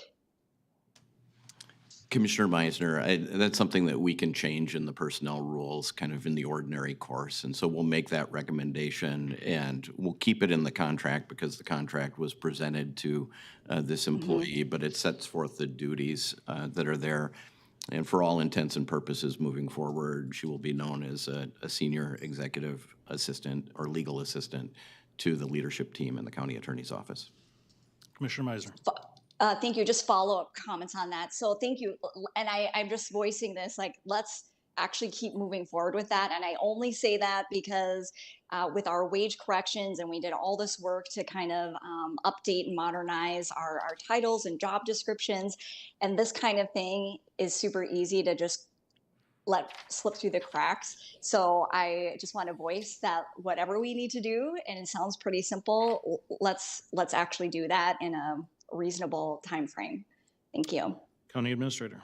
Mr. Chair, Commissioner Meisner, as we speak, I am emailing our HR director, letting her know that when we do the next round of personnel rules and regs changes, that needs to be changed within that. Thank you. And do we do that? I know we do that more than once a year, correct? The updating? Commissioner, it's typically once a year. More recently, we've done it twice a year because there was a lot of cleanup that needed to be done as part of Workday. But as we bring forward changes, we will make sure that this is part of it. Okay, thank you. Okay. Is there any further discussion? Seeing none, roll call vote. Commissioner Reinert, Aye. Commissioner Schulte, Commissioner Look, Aye. Commissioner Gamache, Aye. Commissioner Jepson, Aye. Commissioner Meisner. Aye. And that passes unanimously. We'll move on to item number 9, which is committee appointments. Consider appointing Katie Rudick, replacing Rob Edwards as a community agency representative on the Anoka County Children and Family Council for a term ending January 31st, 2026. Is there a motion to approve? So moved. Second. Moved by Commissioner Gamache, second by Commissioner Jepson. Discussion? Seeing none, roll call vote. Commissioner Schulte, Aye. Commissioner Look, Aye. Commissioner Gamache, Aye. Commissioner Jepson, Aye. Commissioner Meisner, Aye. Commissioner Reiner. Aye. And that motion passes unanimously. Item 10, consider the motion of Commissioner Schulte, seconded by Commissioner Brasted, postponing, for the postponement from January 24, 2023 County Board meeting. This is the appointment of Blair Bucciccone as the County Board Representative on the Fogarty Ice Arena Board of Directors for 2023 pursuant to the Real Property Lease Agreement Contract Number 2008-0151. I will move it. Well, Mr. Chair, I believe the motion and second Oh, are I'm still on sorry. the floor. That's right, you're correct. It's due to the postponement. Probably need a motion to remove it from postponement. That would be a best practice, yep. So I will move it and bring it to the table. Second. Okay. All those, is there discussion on that? Yeah, Commissioner Meisner. Thank you, Mr. Chair. Yes, I recognize that we've already postponed this, but I do have a question mostly for our attorney, I believe. So currently, I do know that the intention of the Fogarty Board is Okay, that they Commissioner Meisner, what we're Yes. doing here is the vote is to bring it back on the table for discussion, and we can discuss at that point. So we have a motion and a Oh, I'm second. sorry, I thought that's what we're doing right now. We're discussing it? Nope. No, discussion for bringing it back on the table. Okay. If there's no discussion to do that, we will roll call vote to bring it back on the table. Commissioner Look, Aye. Commissioner Gamache, Aye. Commissioner Jepson, No. Commissioner Meisner, Aye. Commissioner Reiner, Aye. Commissioner Schulte. Aye. Okay, thank you. There's, let's see, with one opposition, this is brought back to the table now for discussion. Commissioner Meisner.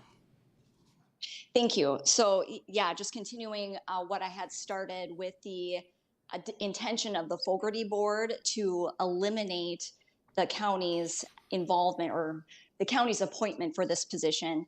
Again, we discussed this prior, but it sounds like there's not any real need for it any longer today. It was originally 40 years ago.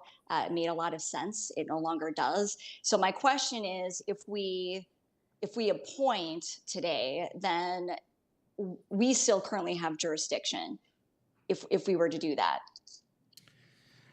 Okay, I will turn to County Attorney Johnson to give us a kind of a breakdown of what the current agreement is, or maybe history on it and where the current agreement is. Sure. Thank you, Chair Look and members of the County Board. I think to address just very quickly Commissioner Meisner's question, the County Board always has before it the opportunity to evaluate contracts such as the lease agreements or the various iterations of the lease agreements that are at issue here. The best practice that has always been followed by this County Board is to refer those matters to one of its committees, whether it be IG or Finance in this particular circumstance. And you can see even from some of the action here today that IG and Finance have evaluated either the termination of a contract, made recommendations to the board. That gives staff and the county attorney's office an opportunity to weigh in on it and to give advice and direction to the county board and to follow up on questions such as these that you may have. The reality in this situation is that the position, the board seat, if you will, that the county has with the Fogarty Ice Arena is something that is set forth as a matter of a contract, and that was in a 2008 amended real property lease agreement that occurred about at the same time as a termination of a joint powers agreement. To go way back in history, the county supported some redevelopment of the Fogarty Ice Arena with a $200,000 essentially loan. That loan was then forgiven at a certain point in time, and the only issue that the county sought to preserve at that time in its lease agreement was this board seat. And so I'll read for the public's benefit the specific clause or operative language in the amended lease agreement. It says, All rights, title, interest, and authority of the county in the lease and the premises, including but not limited to, any rights to terminate the lease are terminated by this agreement except one. The annual appointment by the county of a member to the lessees, and the lessee here would be the Fogarty Ice Arena, Board of Directors to possess a 1/9 voting interest on such board. The only duty of such appointee to the lessee's board will be to fulfill the appointee's duties with fidelity and good faith and to annually report the activities of the Fogarty Ice Arena. This provision shall not be changed except with the permission of the Anoka County Board of Commissioners and the Blaine City Council, and shall be considered a part of the lease. End quote. In that amended real property, or excuse me, amended lease agreement, there was one other contingent and residual right that the county maintained, and that was a new right. It wasn't an older right. But that's in paragraph 15 of that amended lease agreement, which describes that in a situation of damage or destruction or condemnation, and I'm going to summarize here or paraphrase here, in the event the ice arena building on the premises is totally destroyed by fire or other casualty, this agreement shall terminate and the insurance proceeds shall be distributed as follows. And then it goes A, payment of all encumbrances, including any leasehold mortgages made by the lessee. B, $150,000 to the lessor, which is the city of Blaine. And C, $200,000 to the county. And finally, D, the remainder would then go back to the lessee, which is the Fogarty Ice Arena. So the remaining contingent, if you will, or residual right that was created in this amended lease agreement would be that in the event that the property is totally destroyed and there's an insurance payout, the county would get back up to $200,000 in that line of succession. The issue that is before this board right now is merely the appointment, which is not only a contractual right, but also a contractual obligation of the county under the terms of the lease. And the issue of whether to continue or to withdraw from or to terminate is a separate issue and separate and apart from that. And I would say that the best practice would be to have this county board, if that's something the county board wants to entertain, refer it to probably the best committee for that would be IG. And then have a consideration, have staff look into that, look into the issues that I just described here today, and then provide a recommendation back to this county board. Thank you. Okay, so a couple of things. Commissioner Meiser, you had indicated that it no longer makes sense. I think Attorney Johnson made a good argument that it does make sense at this point. We have a contractual obligation to do this. And we received a message, I believe all of you received a message from Rob Hall, who is the area board president, on behalf of Chuck McQuillan, maybe? I'm sorry, Rob Hall is the executive director on behalf of the area board president, Chuck McQuillan. And it stated, "Hello, Commissioners, I'm Rob Hall, and I'm the Executive Director of the Fogarty Arena. At tonight's board meeting, the Board of Directors made a motion in principle that they would like to eliminate the county's position on the county board, on the Fogarty Arena Board. Thank you in advance for your help on this matter. If you have any questions, please reach out to me or Chuck McQuillan." I did reach out to him, and I said, "Rob, would you be willing to shed some light on why the board is taking this position? Do you keep meeting minutes on the conversation?" I said, "On its face, this appears to be a less than complimentary position towards the county on the heels of the concessions that the county has made in the past." And so one of the issues that we've had with this scenario is that we were required to have annual updates or meeting updates on what happened on this board. And that was perhaps an oversight by Tony. We were never provided any updates on this. And so this brought about, in my opinion, since it was an appointment, to appoint somebody that would make the regular updates as required to the county board as it related to the ongoings of the board, the Fogarty Arena, and that is the reason for this. And so we have this motion before us, and is there any further discussion? Yes, Commissioner Gamache. Thank you, Mr. Chair. Yeah, at first I was confused as to what our role was beyond the appointment. The information regarding, and then you mentioned that we forgave the loan, but the information regarding that the $200,000 is still out there in case there's any kind of total destruction of the arena was interesting. The second part of that then is, it doesn't seem to be, but my concern is that we have a spot on the board, we're voting. Are we tied to anything that may happen with the is a 9-person board that they have?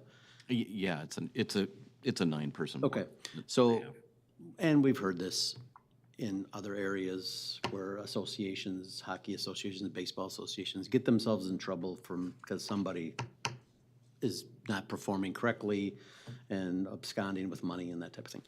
My concern then would be, okay, do we have anything on the county board side that says, you know, if something happens and something goes wrong and it's not related to the destruction of the building, which would actually be good for us, not that we'd want that to happen, but we'd get money back.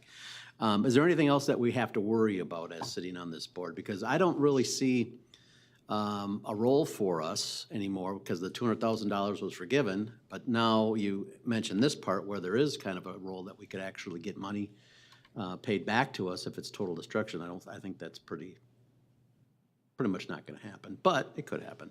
Is there anything on the other side that we have to worry about for us sitting on this board? I think to partly answer this question, there was the issue of the conflict of interest as it related to a county attorney on this board and the rights and fiduciary responsibilities that they had to that board in conflict with the interests of the county at that point. So this kind of drove us to appointing somebody that was not a county employee, that was not in direct conflict, and that wasn't, in essence, serving two masters at that point.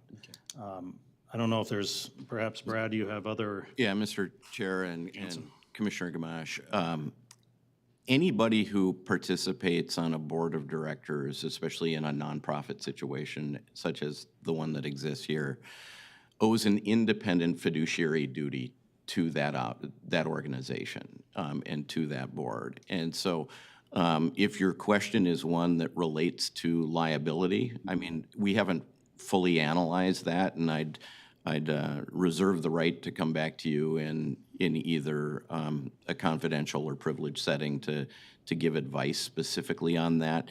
But it's highly unlikely that there would be further liability for the county in that situation, because an individual who is not affiliated with the county attorney's office or the county directly would have their independent fiduciary obligations and responsibilities to that board and to that organization. That is part of the reason why I felt it appropriate to highlight for the county board that it would put someone from the county attorney's office in a potential conflict of interest situation, and then there could be some potential liability for the county, and I recommended against having somebody in the county attorney's office serve that role. Okay, just one quick follow-up. Commissioner Gamache. Does the city of Blaine have a spot on this board? They do, yeah. Thank you. Commissioner Jepson. Thanks, sir. Okay, so we have, sorry, I tried to write down your exact words and I may have messed it up. We have a residual right if and when there's total destruction, correct? That residual right is not dictated by the seat held on the board. It's not contingent on, it's not contingent on us having a seat at the board. Not strictly speaking, although the document that created that right, the amended lease agreement, is also the same document that maintained or held on to the seat on the board. Yeah, okay. Just a quick comment here.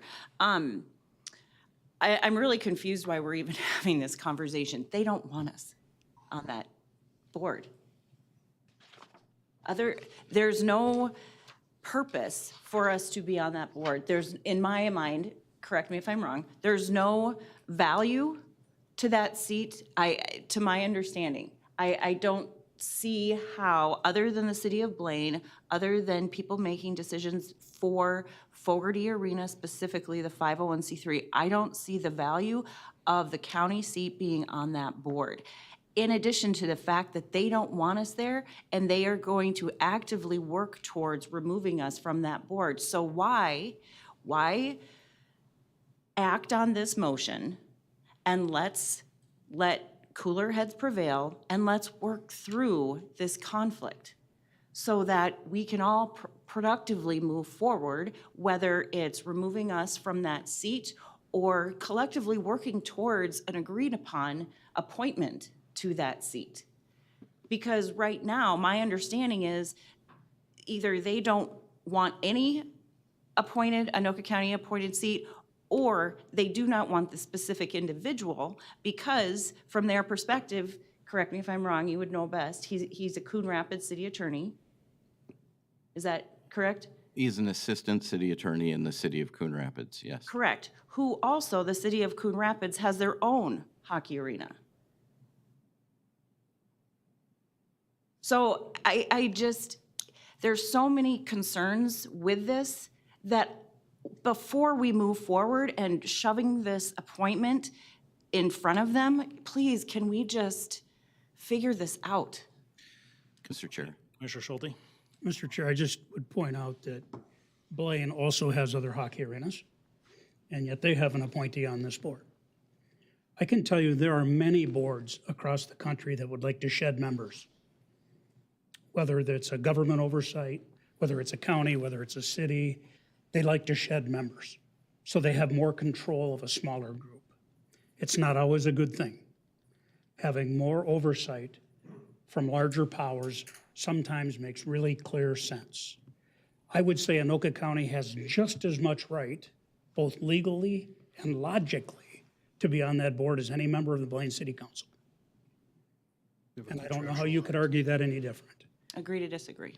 Well, we have a contractual obligation to be on this board, number one. Number two, I don't think it's cooler heads or hotter heads. I don't think this has even gotten to a point of temperature difference to begin with. To the comment of they don't want us, you know what, I don't know that we want to speak for them. I think they would have been fine with Tony, but they don't want anyone else. That just doesn't sound quite right, and I'm not sure it's within their purview to cherry pick who they want on the board. It's our purview to do that. And while they may want to shed members, contractually they have no footing to do that. So, Commissioner Meisner. Thank you, Mr. Chair. Well, I mean, of course, you're technically correct. They don't contractually have a right, which is why we're discussing this. Back to my original position that the contract just doesn't make sense any longer, this part of it. And then this actually is not our board. This is the Fogarty Arenas board. And like any other nonprofit board, you know, you get to decide who do you want to make up on your board of directors for a nonprofit. So the intention is clear by the email, because you're right, Commissioner Look, that was sent to all of us, that their intention is to eliminate it. So at the very least, I don't want to be voting to appoint anyone just until we can figure out like what's happening to be good partners. But again, this is not an Anoka County board, of which case we would have jurisdiction and we should have appointment rights, and we should have maybe even a county representative as part of the board. But this is a separate nonprofit board that no longer needs us because that $200,000 is a moot point. So then back to the process then, would I want to make a motion to bring this back to IG then, as our attorney advised us is the best practice? We have a motion on the table. But to your comments, you know, whether it's ACAP, whether it's Stepping Stone, whether it's any boards that are out there, this is common practice for us to. We just appointed someone to Children and Family Council a few motions earlier. So this is common practice to appoint our representative to this. Well, Yep. I'm Commissioner sorry, Meisner. Mr. Chair. Well, I mean, the Children's Family Council, that's actually part of the formula and makeup. You do have to participate as part of the county board. For some of the other examples that you gave, I think the main difference is that those boards want county participation and often ask, personally for commissioners to be involved. But in this scenario, as Commissioner Jepson stated, it's clear that they don't want us to be participating. So until I can figure out what that means and what the reasonings are, I'm in agreement with Commissioner Jepson. Okay. Further questions? Just Yep. comment. This is, thank you, Mr. Chair. This is getting confusing for sure. So at this point in time, with this, what we have, I'm thinking that they're going to try to, the Blaine board is going to try to do something from their end, I'm assuming. And I think at this point in time, I'm going to support the resolution to appoint Mr. Buccioni to the board because we still have that seat and it's still under our control apparently. And I don't know what we're doing there. But until they make a change from their standpoint and come to us to say, here's what we'd like to do, and then we can start having a discussion about that, I'll support what we have been doing over the last few years until we can get that all straightened out. It just is getting a little too confusing and I don't want to have to argue about it. They probably, or maybe they don't need a 9-person. Maybe they always vote unanimously, but a 4-4 would screw things up for them, I suppose. We should continue that. Doesn't seem like they've taken the right steps, maybe, I don't know. Maybe they have, maybe that's what they're working on, to find out how to get us off of there. I can't see a reason for us to be there, but at this point in time, I'll support it so we can move forward and have them decide what they want to do. Further discussion? Seeing none, roll call vote. Commissioner Gamache. Aye. Commissioner Jepson. No. Commissioner Meisner. Nay. Commissioner Reinert. Aye. Commissioner Schulte. Aye. Commissioner Look. Aye. And that motion passes. And I believe that is the last item on the agenda. So unless there's anything else to come before the county board, we will stand adjourned. Thank you. Then you have the open. Yep. Now we call this meeting to order.